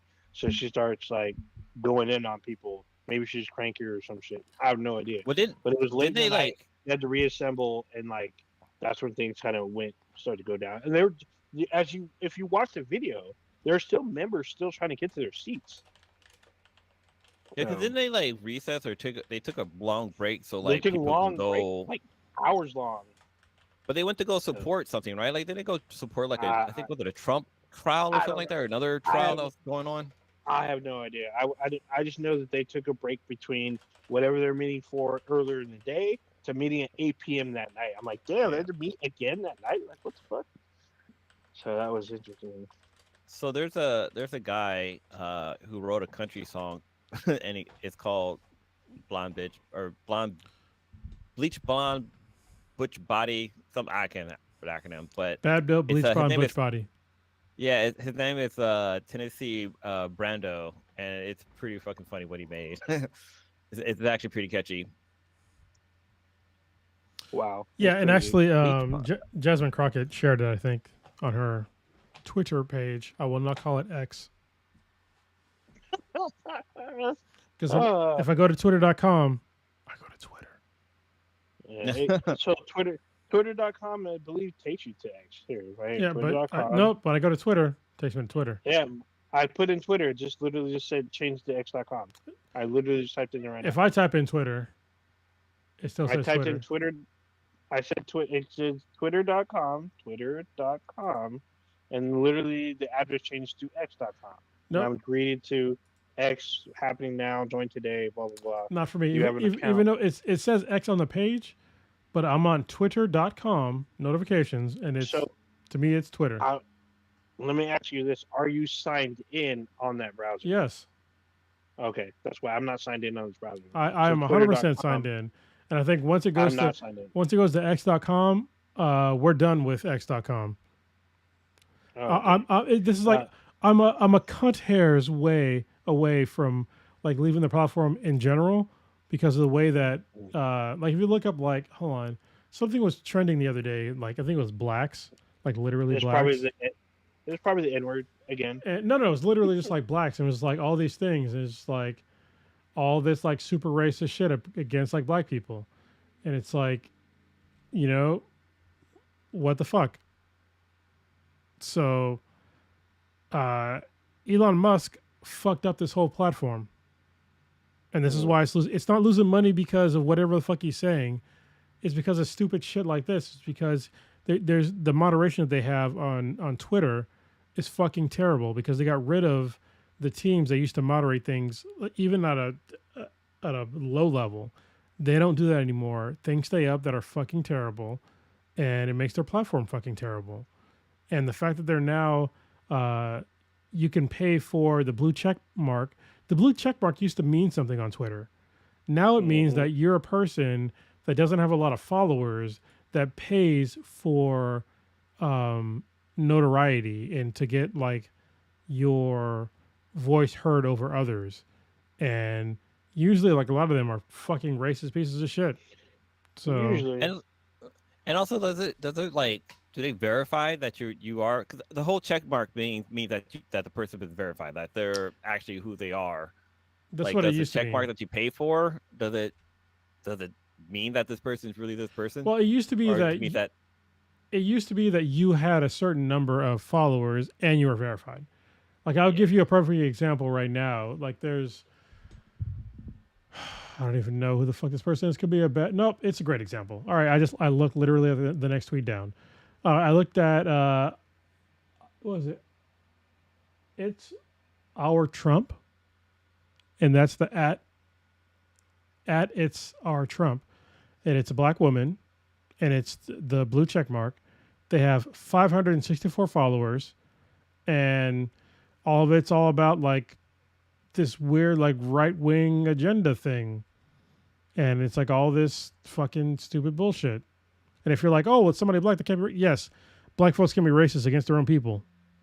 Yeah, they So, and this like all I'm seeing on like this person's like page is Gabriel, showing all that. Yeah, like Gabriel Confederacy or yeah. Confederacy. I thought it was like Gabriel Union. I was like, no, you're talking No, about Gabriel Confederacy. yeah. It's like it used to be somebody of like of note, but this is nobody of note. But they got the check mark. You know what I mean? With 500, why the fuck would you pay with like not even that many followers? Like we don't have a fucking check. We have never gotten a check mark, and we have like way more than that. Like we're not like huge, but I mean Jesus Christ, we have more than that. That's for sure. It's still bad. Hey, so if you do the hashtag N-word, there's just some stuff that pops up on here. It's weird because it changes like weekly. Like it's not always the same stuff. And, oh look, this is the most current one, May 12th. Actually, no, I can scroll backwards. Oh, January 2nd. Oh, look at this. All bad. Yeah, I mean, it is what it is. But yeah, I just want I would like to have Twitter back, especially because I'm sure that Twitter took a huge hit with Black Twitter, because like a lot of folks like they don't. I think that's why TikTok got so fucking big. One of the reasons why is because you had this fucking dumbass who took over this thing, and he has a very questionable past. I'm sorry, a very questionable past. And if y'all do not understand what I'm talking about, like look up how he got his money. Elon Musk is not a self-made millionaire. His millions were given to him from the jump because his dad owned gem mines in Africa. So He is from South Africa. Yeah, and it's super easy to make money when you already have money, and when you can get around like certain laws. And I mean, like, look at fucking Tesla. And don't get me wrong, like I like Teslas for like the planet, but it's a heavily subsidized company, and so all the folks that say, "Oh, look at all these people that are on welfare," there's no single welfare recipient that has taken as much welfare than any EV company has. They take millions of dollars from our tax dollars, and I get the point though with EVs. Like I get it, like you want to make the change, but I mean people are complaining about welfare queens. Meanwhile, how the fuck do you where do you think the money comes from when you buy a goddamn Tesla or any EV and you get like $7,000 off? Where do you think that money comes from? Like seriously. And also like and as they make their cars, why do you think it's cheaper for them to make the cars here? Like it's all fucking subsidies, and where the fuck do you think that comes from? It's from our tax dollars. Yeah, not a huge fan. I mean, it's weird because one of the plants is down the street from my house. So yeah, and they lost discrimination lawsuits. I'm just saying. So yeah. Yeah. So I'm like quick little thing, real quick. So I'm on Twitter, right, and I'm like scrolling through my I guess through my feed, or I'm not sure what Twitter calls it. But I'm gonna post this in our group chat, so you guys can check this out. But there's an anime that pops up.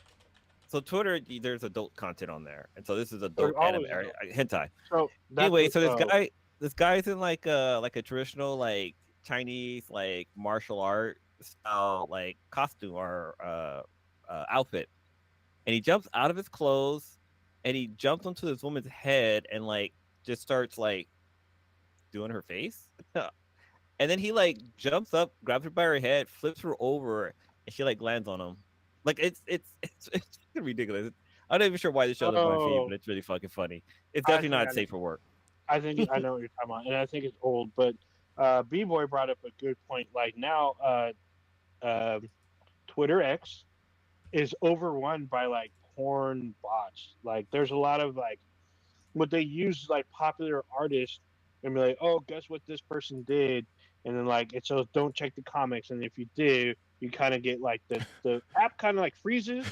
There's like a bunch of people trying to see shit, or like if you accidentally hit it, it'll like freeze the app because there's so many responses and people trying to see, people asking where's this, where's that, and then like sometimes you think that someone got assaulted, but it's really like a porn thing. Other times it's just like, oh, this person released like a little video, or like whether it's some kind of, it's usually some kind of trap to get people, but it's usually a porn bot. There's like hundreds of them. It's like this. I don't even see anything funny on here. Like I don't care if it's like porn or whatever, but like, dude, there's not. This is basically turning into like X videos. Like what? Well, I mean, there's places I go to for porn, and it's exactly it's not Twitter. So, and don't get me wrong, like, yeah, I know porn existed on Twitter before Elon bought it, but yeah, like I feel like now. Huh? It's worse now. It's worse now. Yeah, I feel like the guardrails on the whole site have been like turned off, and it's just like you're basically turning this site into like Truth, Truth Social, and it's like. But Truth Social's gone, right? They're trying to relaunch literally this year. It is not gone. What are you talking about? Oh no, I'm sorry, not Truth Social. My fault. Parlor. Oh shut yeah. down last year. Yeah. They're trying to relaunch. I think this summer. Did Kanye get behind that? Like, didn't? No. So Candace Owens' husband owns Parlor, and he had to sell it. He was trying to get Kanye to invest in it, but it's like it's a shit site. It's like it's very hard to have a successful social media site right now. And yeah, I mean, I'm still on Facebook. I'm on Twitter, sort of, and Instagram, sort of. But it's like it's hard to keep me engaged in these places, especially because during the pandemic, what social media, especially Facebook, did to me was it showed me all of my racist friends. So yeah, like especially when and family members. George Floyd literally got fucking murdered in front of our eyes. People were just like, oh yeah, he deserved that. People that I knew, people that I used to work with, people that I used to trust. And I'm just like, whoa, like we're seeing two different things. Like your reality is not my reality. You know what I mean? And I saw some people on my Facebook page that are just like they're very suspect. So, but most of them saw their way out. Yeah, that was some interesting times.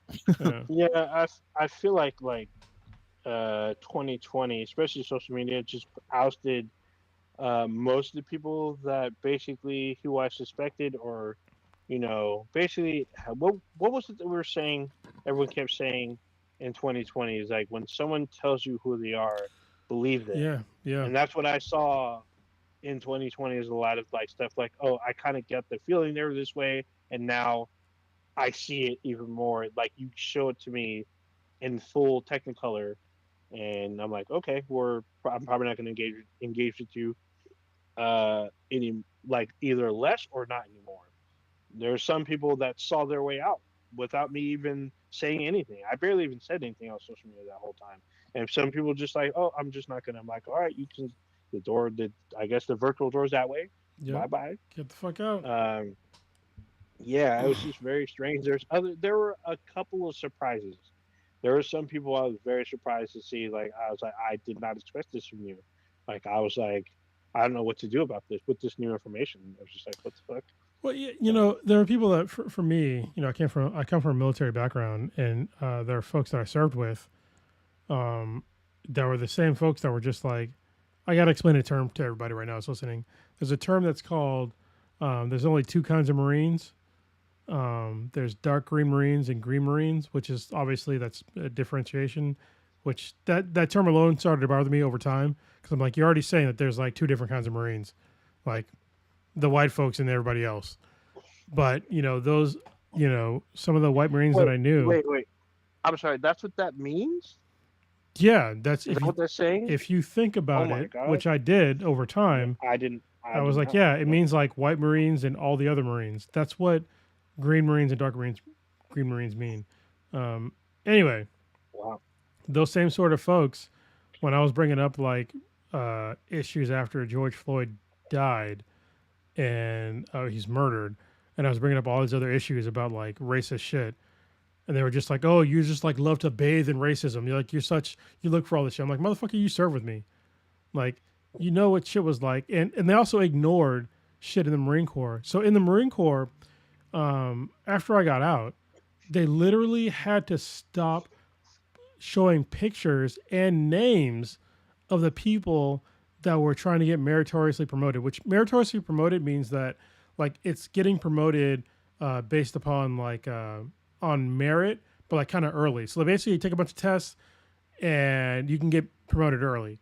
And so they take the names and pictures off of these things because they kept meritoriously promoting mostly white people. And so first it was the pictures, and they tried to make it a little more even because you could tell when somebody was like obviously not white. And then they took away the names because you can tell by like names who wasn't white. And so like the Marine Corps realized that there was a fucking problem here. And we still have people that are out there saying that there was no racism in the military at all because we all did the same shit. It's like, no. Like even if you look at like most of the military right now, all the higher ups are white dudes. Almost all of them. And like, you remember the story we covered it, where that one girl went missing from the base and everyone got fired. Yeah, she's Mexican. Yeah. She was a Hispanic woman, and like there's like all kinds of stuff. There was sexism, racism, like murder, sex. Like it was like literally a telenovela at a fucking American U.S. Marine base. No, that was an Army base, but I'm not Army, but I'm not going to say it doesn't happen in the Marine Corps because I'm sure it happens in every fucking branch. But this one hit the news because it was the Army. It was like in the middle of fucking. It was like in fucking. Was it Texas or some shit? No, it was some. It was some state that yeah. Was it a former slave state? I mean, probably. But it's always been kind of weird because I wasn't aware of things like that until after I got out.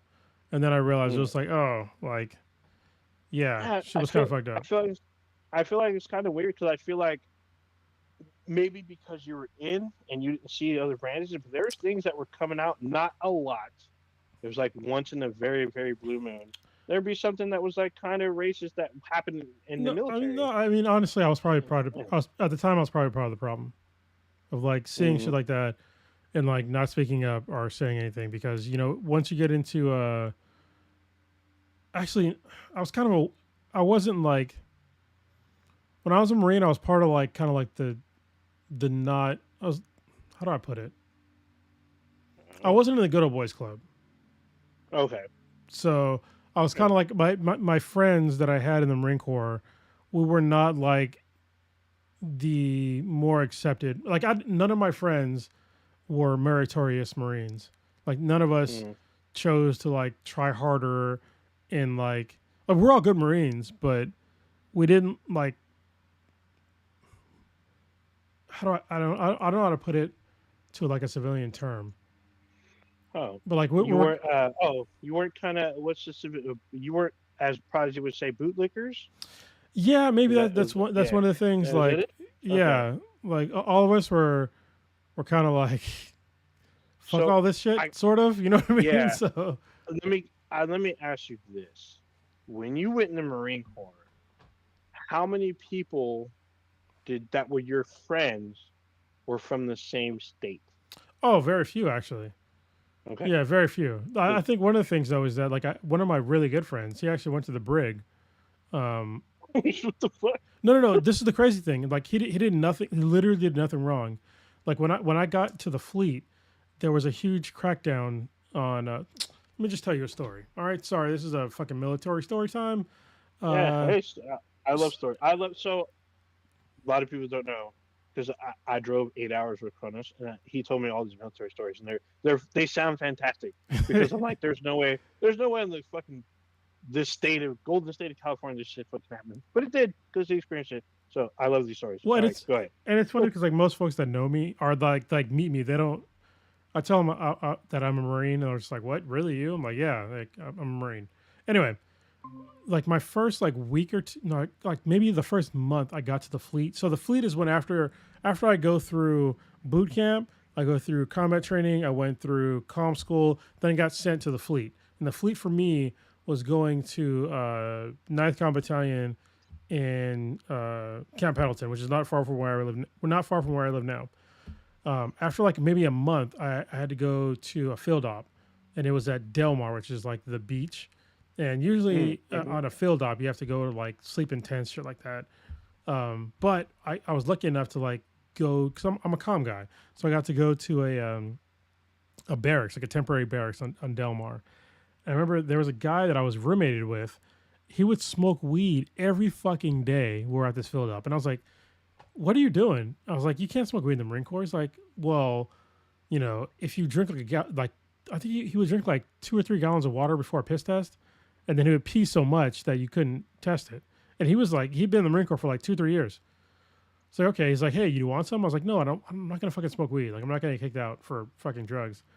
And after that, like maybe like a month or two after that, somebody else got caught, and it turned out that there was a gunnery sergeant. He's like an E7 that he was selling clean piss to people that he knew were gonna fail drug tests.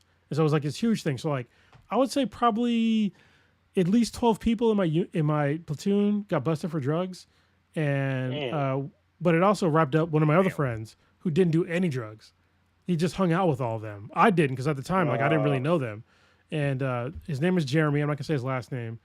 And he got thrown in the brig because he was quote unquote literally guilty by association. And so that was like my primer for the Marine Corps is that this is not a fair place.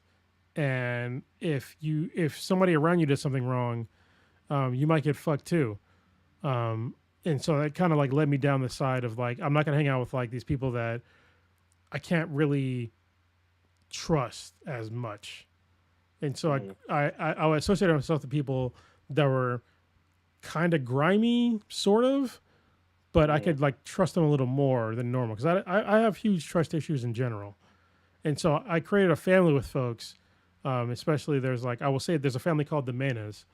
That was like they were my family like for the longest time, along with like some other folks, and they showed me another way of like living, and I love like my whole like core group, but there was like a lot of issues with the Marine Corps and the military in general that people just kind of gloss over, and they pretend that like there's no issues or discrimination or anything like that in the Marine Corps. It's like, I mean, if you were a woman or a person of color in the Marine Corps, like you definitely experience some discrimination. Whether or not you ignore it or not, it's totally up to you. So, so I'm gonna kind of I wish Prodigy was here because he can probably verify this. But when we both went to college in Georgia, and being at these colleges, you run into people that are from all different walks of life, and mainly from different states.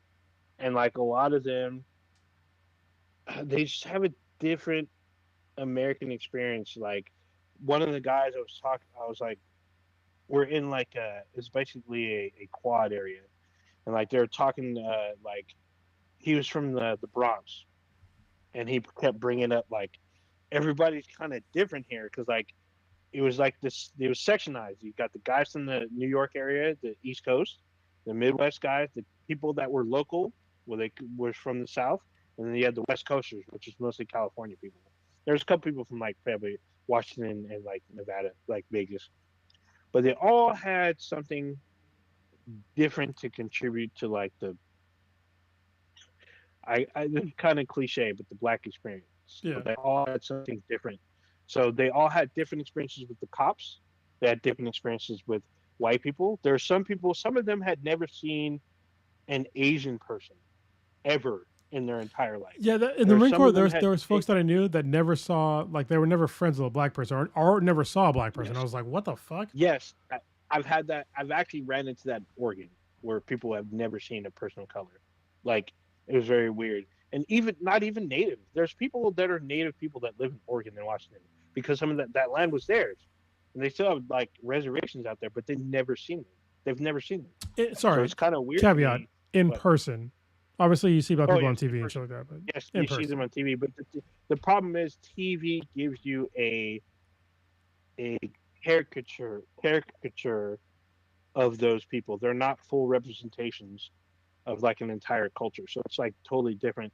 And like the guy that we were talking about, or I was talking with, he's like, dude, everyone, even some of the speech was different.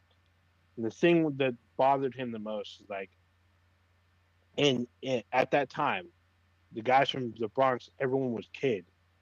So yeah. was what's up, kid? What's up, kid? What's this and that?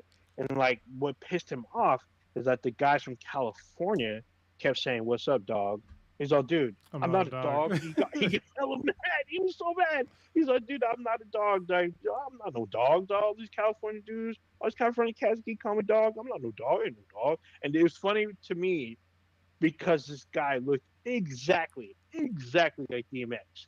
So I thought it was the funniest fucking shit ever. I'm like, dude, DMX. I mean, he was younger at the time, obviously, but it was just strange to me knowing that, being in the college scene, knowing that in the military, that's got to be kind of the same experience where there's people from around the country who have never had the same. Like you're going in with literally people around your age that are basically just out of college. There's probably a couple of people that are in their 20s that were like, not even college, bro. We're kids. Like most of the people that you're between like probably 18 to 22, maybe 25. Like usually in boot camp, it's like 17 to like I would say 20 max. Like that's like the max? median. So, that's like there are some older people, but it's very fucking rare. Yeah, because I'm pretty sure there's some kids that were continually in juvie, and they're like their last ditch effort, what they either court mandated or whatever fucking thing, they had to go into the military for whatever reason. So that's rare in the Marine Corps.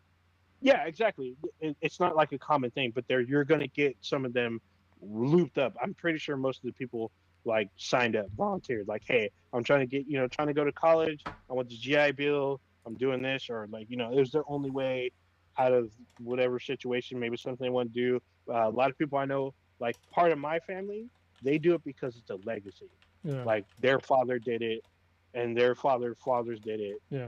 They it's like it goes all the way back to like World War II. So the generational type of thing. And so, I felt like Lieutenant Dan. yeah, Everybody in the family so was in the army. They all died. yeah, well, in some cases it'd be like that. Anyway, meeting those people from different walks of life, they're going to have different experiences with other types of Americans, and it was weird to me being where we live or where you used to live, Cronus, meeting people that they don't know what a Samoan is. Like, what do you like? I met cousins. They're like, "What's a Samoan?" I'm like, "You don't know? How do you not know people from Samoa? How can you not?" But it's not. It's not something they're exposed to, something they don't know about. It's like I like blew their minds when I had to explain what someone from Samoa looked like or what it is, even a part of their culture. Like Have you certain seen The Asians, Rock? yeah, yeah. But this is before The Rock was big, you know. Some people like it was always one type of Asian. Like some of them didn't know there's different types of Asians. They didn't know there was like a Chinese person, Korean, Japanese. They couldn't tell them apart. They didn't. They're all just Chinese to them.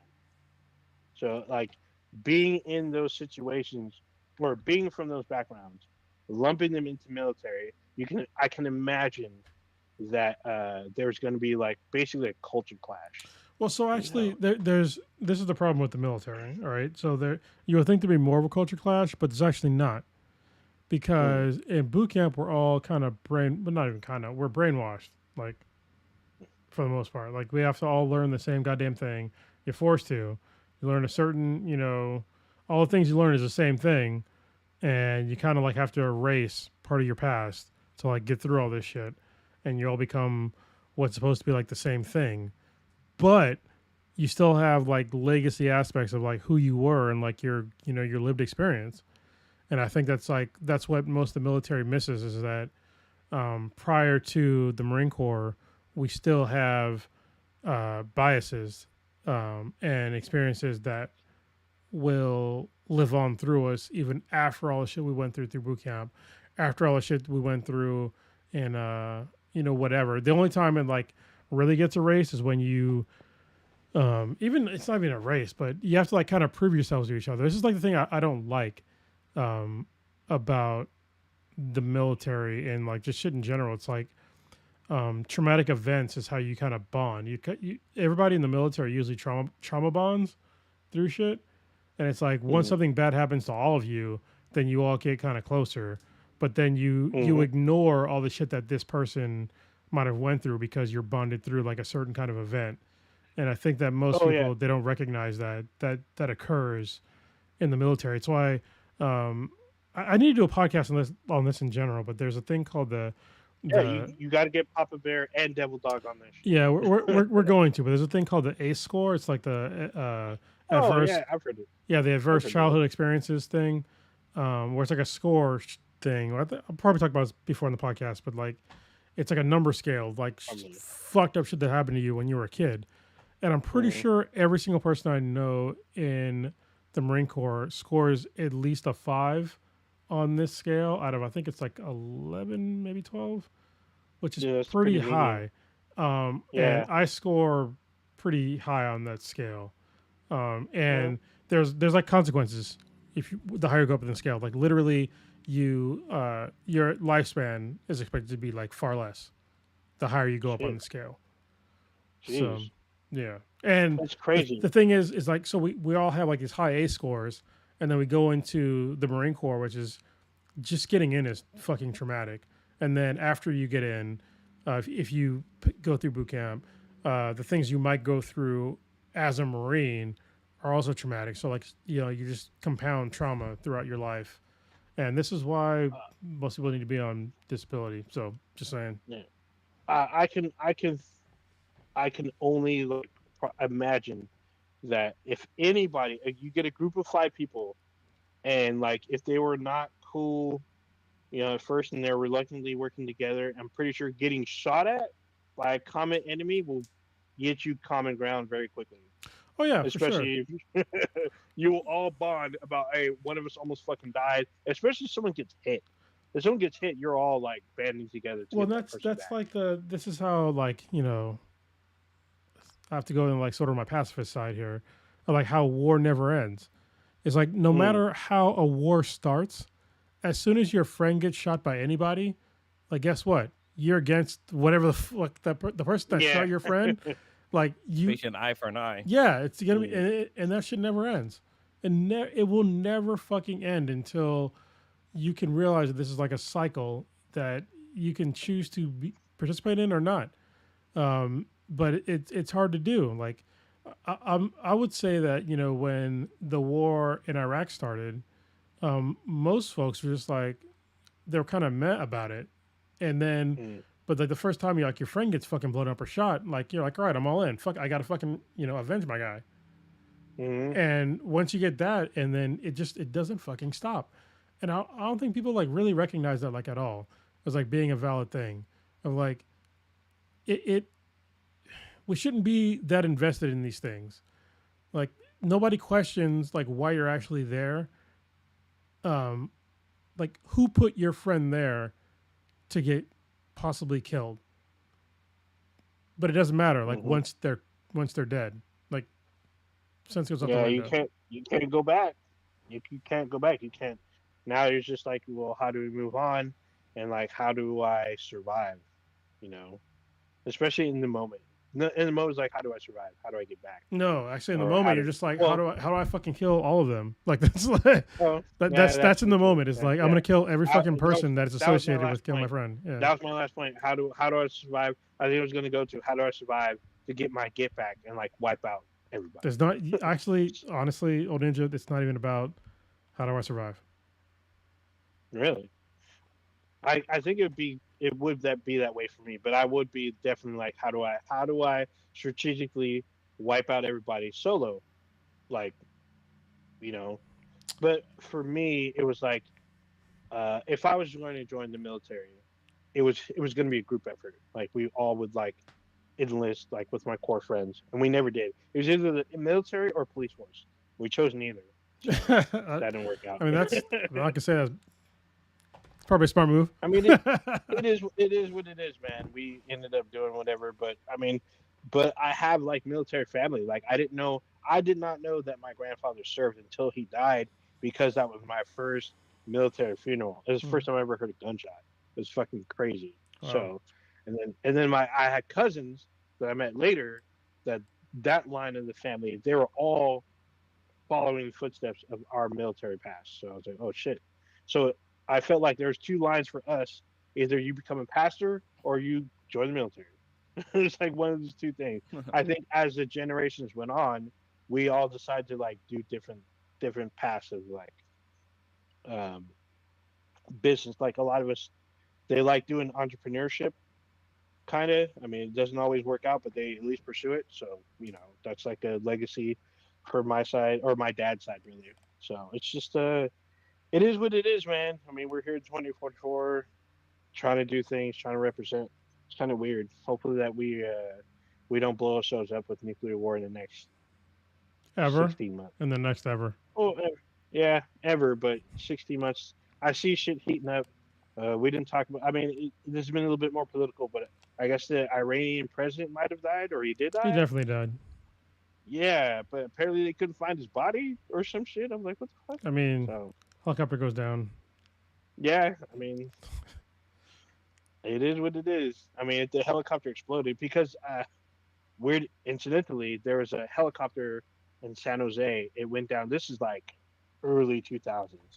So the helicopter pilot, he flew away from crowded downtown San Jose. He hit a little suburb area, and he crashed the helicopter there. Everyone on board was killed, but they were able to recover, the bodies. So, I mean, it depends on the fire, the crash. impact, like how high they fell from. So, or if it just got fucking blown up, which is I'm hoping they didn't. Yeah, so, I don't think they did, because they showed the pictures of the helicopter. It was just smushed.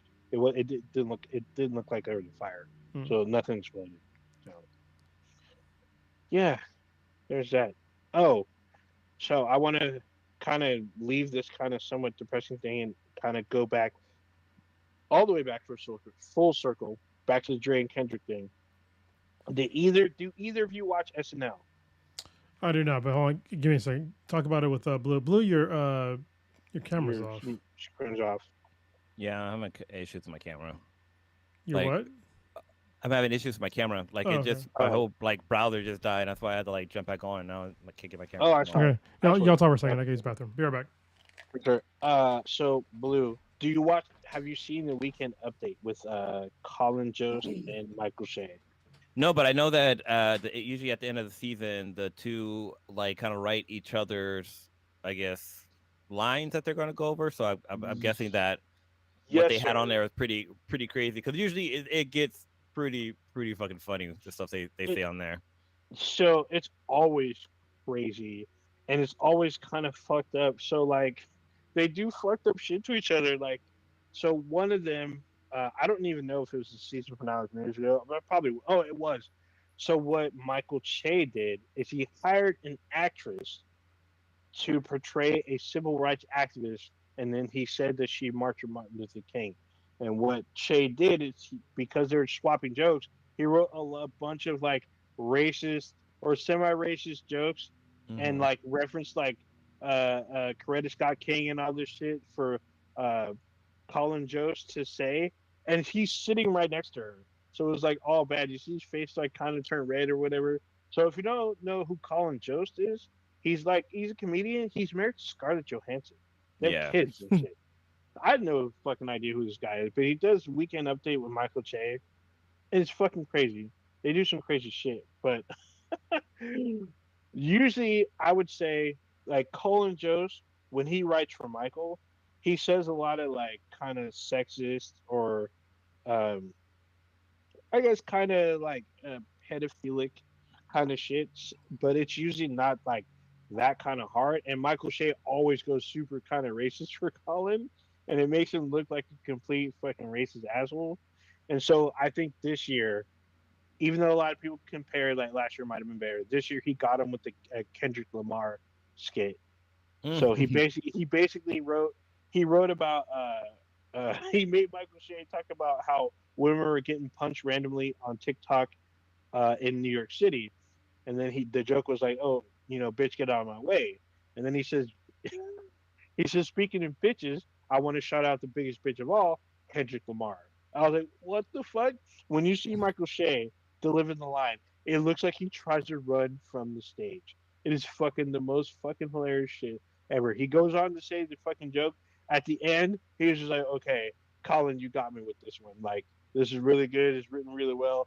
And it finally, you can see on Colin Jost, like, I finally fucking got your ass with this fucking joke, because it looked like Michael Shea was in fear of his life when he basically it looks like he tries to start another feud with Kendrick Lamar. It is fucking hilarious. It's fucking hilarious.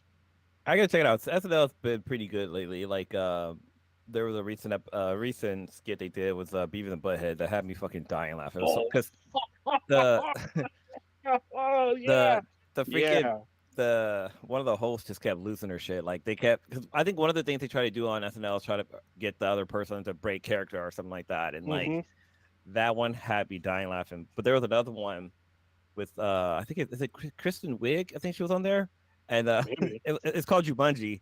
And basically, her character she doesn't play board games because she doesn't get Jumanji, and so like that's the whole skit. And they end up playing. There was a game called Ticket to Ride, where basically like you got to like buy railroad tracks and like try to connect like towns and cities, and whoever has like the biggest like line of trains or I guess tracks that you own, you win. And so they end up playing that, and they end up getting Jumanji while playing Ticket to Ride. But like the whole spill between like, okay, like what does being Jumanji mean and this and that it's pretty fucking funny. It had me dying laughing. That's funny. So the Beavis and Butthead skit was fucking hilarious because Butthead, no, not Butthead. Beavis was Ryan Gosling. Yeah. I was like, what the fuck?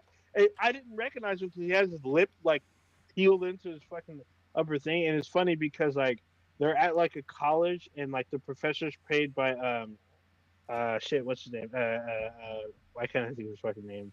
Oh, I just, Keenan, Kel. Kel. Keenan, yes. Keenan Kel. Keenan. It's played by Keenan.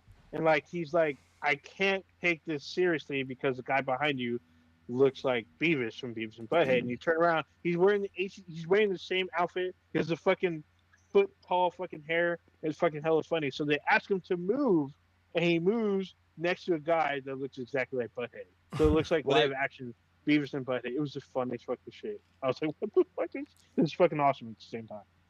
Yeah, SNL's been pretty funny lately. Like they've It's been definitely pretty like got some good writers, and the creativity is there. It's not like it's not boring. There was definitely a time when like SNL probably was on the verge of being canceled. Yeah, I've heard shit like that, but they managed to bounce back. I mean, I think since Keenan's been on there, they've been doing some interesting skits, especially like the what is it, the Jeopardy thing? That's like the Minority Jeopardy or whatever the fuck. That's just fucking hilarious. That's from a while ago, but And then, yeah. Yeah, but they continue to do it. It's still fucking funny though. And what's the other one? Oh, they do like music videos and shit. So there's they're on YouTube. Their one with Halsey is pretty fucking funny. It's Halsey and Adam Driver. Sorry, damn, that one's fucking hilarious. And the one with The Weeknd. It's The Weeknd and Daniel Craig. That shit's fucking hilarious. I'm like, damn, this is really good shit. The Weeknd, yeah, it's really good shit. But yeah, I mean, it's cool that SNL is because I remember for a long time they wouldn't put their shit online. And now I guess you can watch that shit on Peacock now. And you can watch their little short segments on fucking YouTube. Fucking great. So get a chance. If you haven't seen I guess it's season 49, season finale of The Weekend Update, fucking watch that shit. It's like maybe 10 minutes or less or some shit, but it's fucking hilarious. And you can watch it everywhere. It's like on TikTok, Instagram, yeah, YouTube, I mean, Facebook.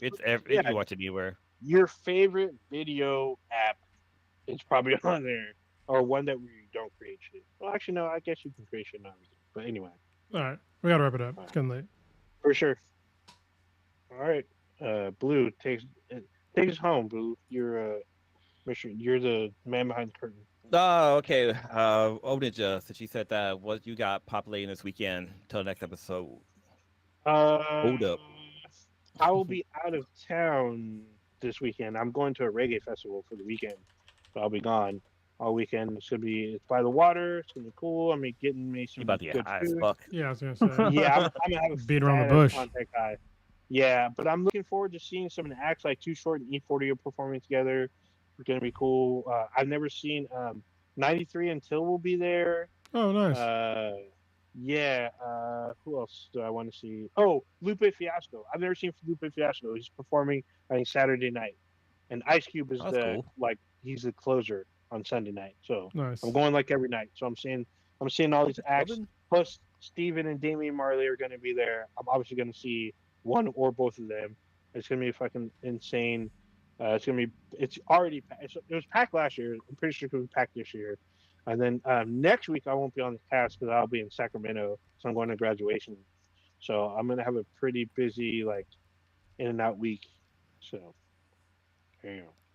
All right, cool. Kronos, what you got going on this week?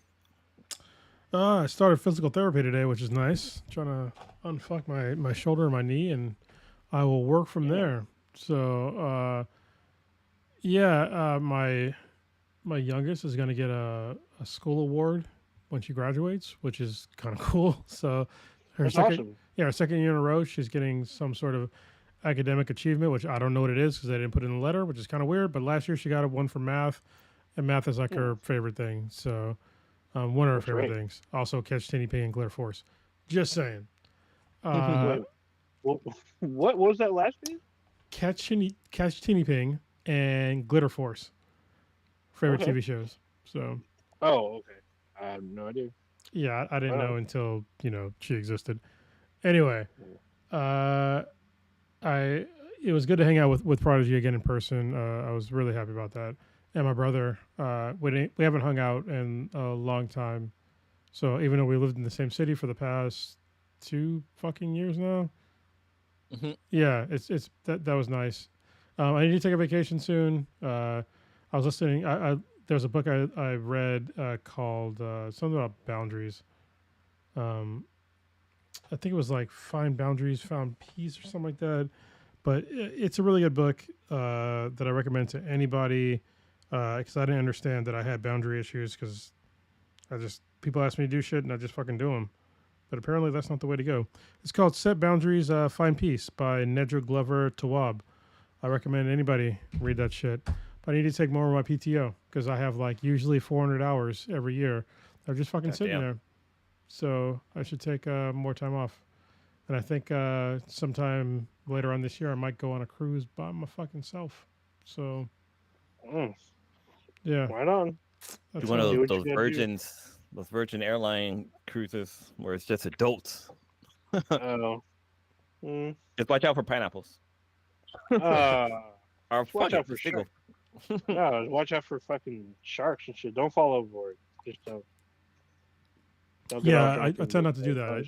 You stay drunk, you stay on the interior. I'm just saying. Yes. Yeah. Stay away from the railings and shit. Yeah. Even some cruises have like a water park on their shit. You might want to stay away from that if you're sorry. You know what's crazy though is that so when I was on a float, which is basically I was on a ship for like 7-8 months during Operation Enduring Freedom. But anyway, there was on the way to coming home from or going to Hawaii on the way back, and somebody went overboard. Couldn't find him. Oh my god! We were looking for that dude for like I think like a week or two, like it delayed our thing. But yeah, we couldn't find him. Fucking sucks. Yeah. That fucking hell sucks. Oh my god.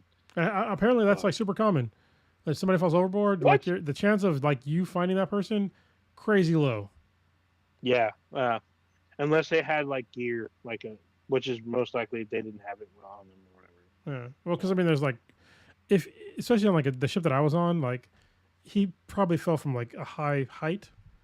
Mm-hmm. Once you hit the water, like the impact was that's like hitting cement. Yeah, and if you survive the impact, then treading water for like a really long time, plus animals, sharks and shit in the sea, it's like But then some things that people also take out of consideration is that the boat propellers, because they are they're fucking huge. Yeah, if you're out and even if you survive, like you might get sucked up into that thing. And if you make it to nighttime, that's like basically a nightmare. Like you can't, you're probably not going to survive the night. So no, especially if they're in a storm. Oh no, forget it.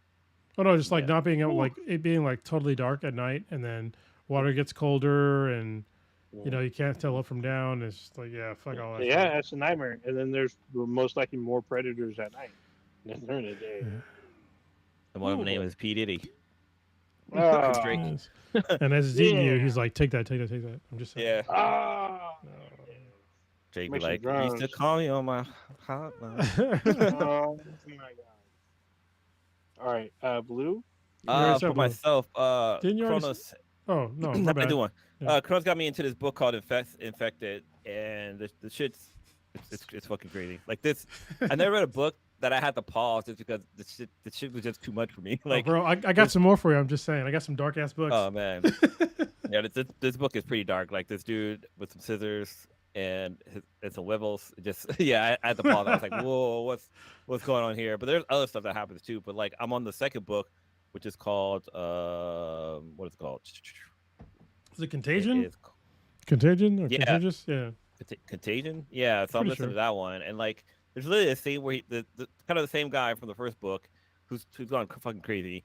He goes to a house, and there's 3 people who are infected, and one of them was a toddler who's probably like about 5 or something like that. And the toddler basically tells like the dad to kill this MF, and this dude, the guy's an ex-football player, and he fucking boots this kid he hits his table, and it basically breaks his back. But later on, like he's telling other people, like, "Hey, yeah, you see that kid right there?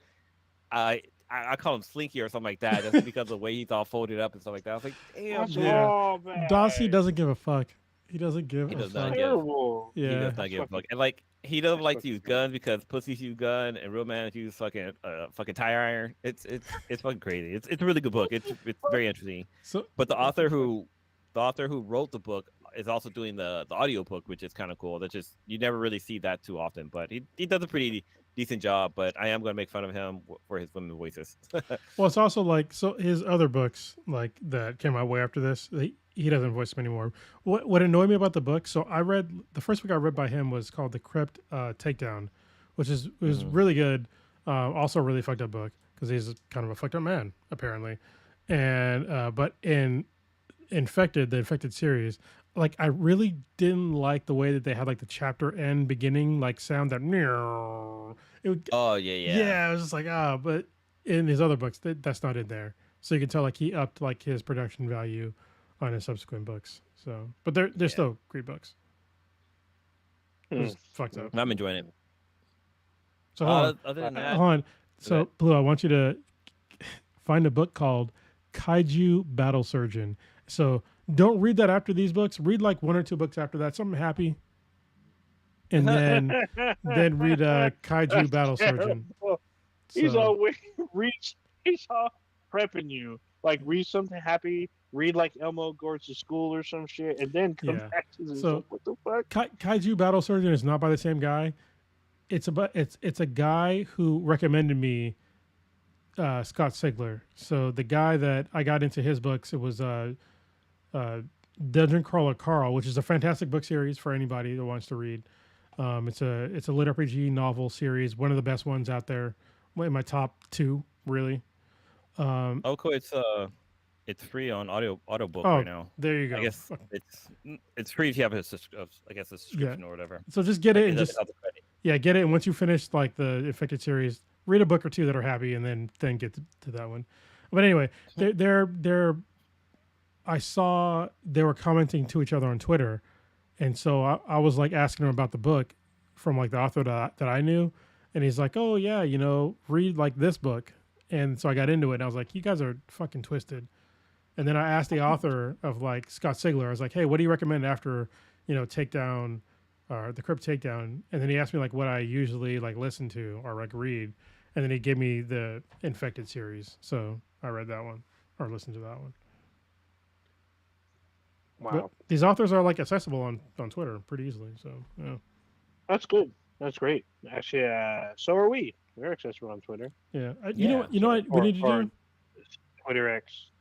We need to have like a summer book club. Oh yeah. Oh yeah. Yeah. I read a lot of books. I have a stack of books that I haven't even read. You fucking killed through books though. Like I gave you a recommendation, and you were finished before I was. Yeah, I read usually like at least a book a week, if not more. So like my therapist, like I think it was like last week, she recommended a book, and then I finished it. And like this week, I was like, yeah, I finished the book. She was like, what? I was like, yeah, like I finished a couple days. Like it doesn't take me very long to finish a book. So yeah, so I mean, we can still do it. The summer's coming up. We can start in June, and read books, recommend books for the people. The folks. I got some good ones. So there you go. Yeah, I got some good ones. Like when I was working at Costco, like I ran through a lot of audiobooks. Like I went through all the Harry Potter books that nobody told me were amazing, but there's a bunch of other. Why you keep so bad? But no, there's definitely some other cool books I came across that I fucking love. Your Jeremy Robinson. A lot of them are sci-fi. Yeah, your Jeremy Robinson recommend. I had no idea who Jeremy Robinson was until you. So yeah. Yeah. I literally like his first book. Was it Infinite? Yeah, so good. Infinite. Yeah, the first one. Like I literally that was actually a book that I got off of Kindle. That was like the first book I read on my Kindle, and like first chapter I was just hooked. Probably like the first and last, or like that was probably like the last book I read like all the way through. Like to be honest, everything else has been like audiobooks, but that one I read all the way through, and I actually went and bought the audiobook and listened to it again. Damn. Speaking of which, I guess season 2 of Sandman got announced. Yeah, great series. Yeah. There's a teaser trailer, and they introduced 2 new characters, and they show who the characters are. Well, one of them is Destiny. I forgot who the other one was. Was it Delirium? Probably. No, I thought we got Delirium. No, it's someone else. Oh, what is there's a character in that, I forget her name, but it's the woman that's like she's a heavyset woman with the fish hook on her finger. Oh, it's gonna be very hard to watch if they do it like book accurate. Yeah, I forget her name. Yeah, it's gonna be interesting for sure. But yeah, there's a little teaser. It says so. Netflix says it's coming soon. That could mean like fall. So I really wish they would have cast Cat Dilly, Cat, Oh, Kat Dennings. Cat yeah, Dennings. Cat Yeah, Kat Denny Dennings. as a voice of or because she's the voice of Death in Sandman the audiobook. yeah. I think she would have been a Oh, really good person for the actual show, She's but death. it is what it is. oh. I think it's because she's really short. She's kind of short. So Yeah. anyway, Oh, Death can be anything. sure, that's true. Oh, maybe she'll be Kat Dennings for season 2. Who knows? I know if I died and Death came up to me like that, I'd be like, I must be dead. All Oh my goodness! right, All right. oh Ninja, want to take us out of You, here? you just experienced Black and Black Times Infinity, the dankest podcast on the internet. Check us out anywhere and everywhere, including Twitter X, with BTI. That's BTHAMBTI. Anywhere you listen to your podcasts, anywhere you listen to your actually probably audiobooks too, maybe except for exception of one platform. Who knows? Uh, check out our official website, binheadproductions.com/BTI.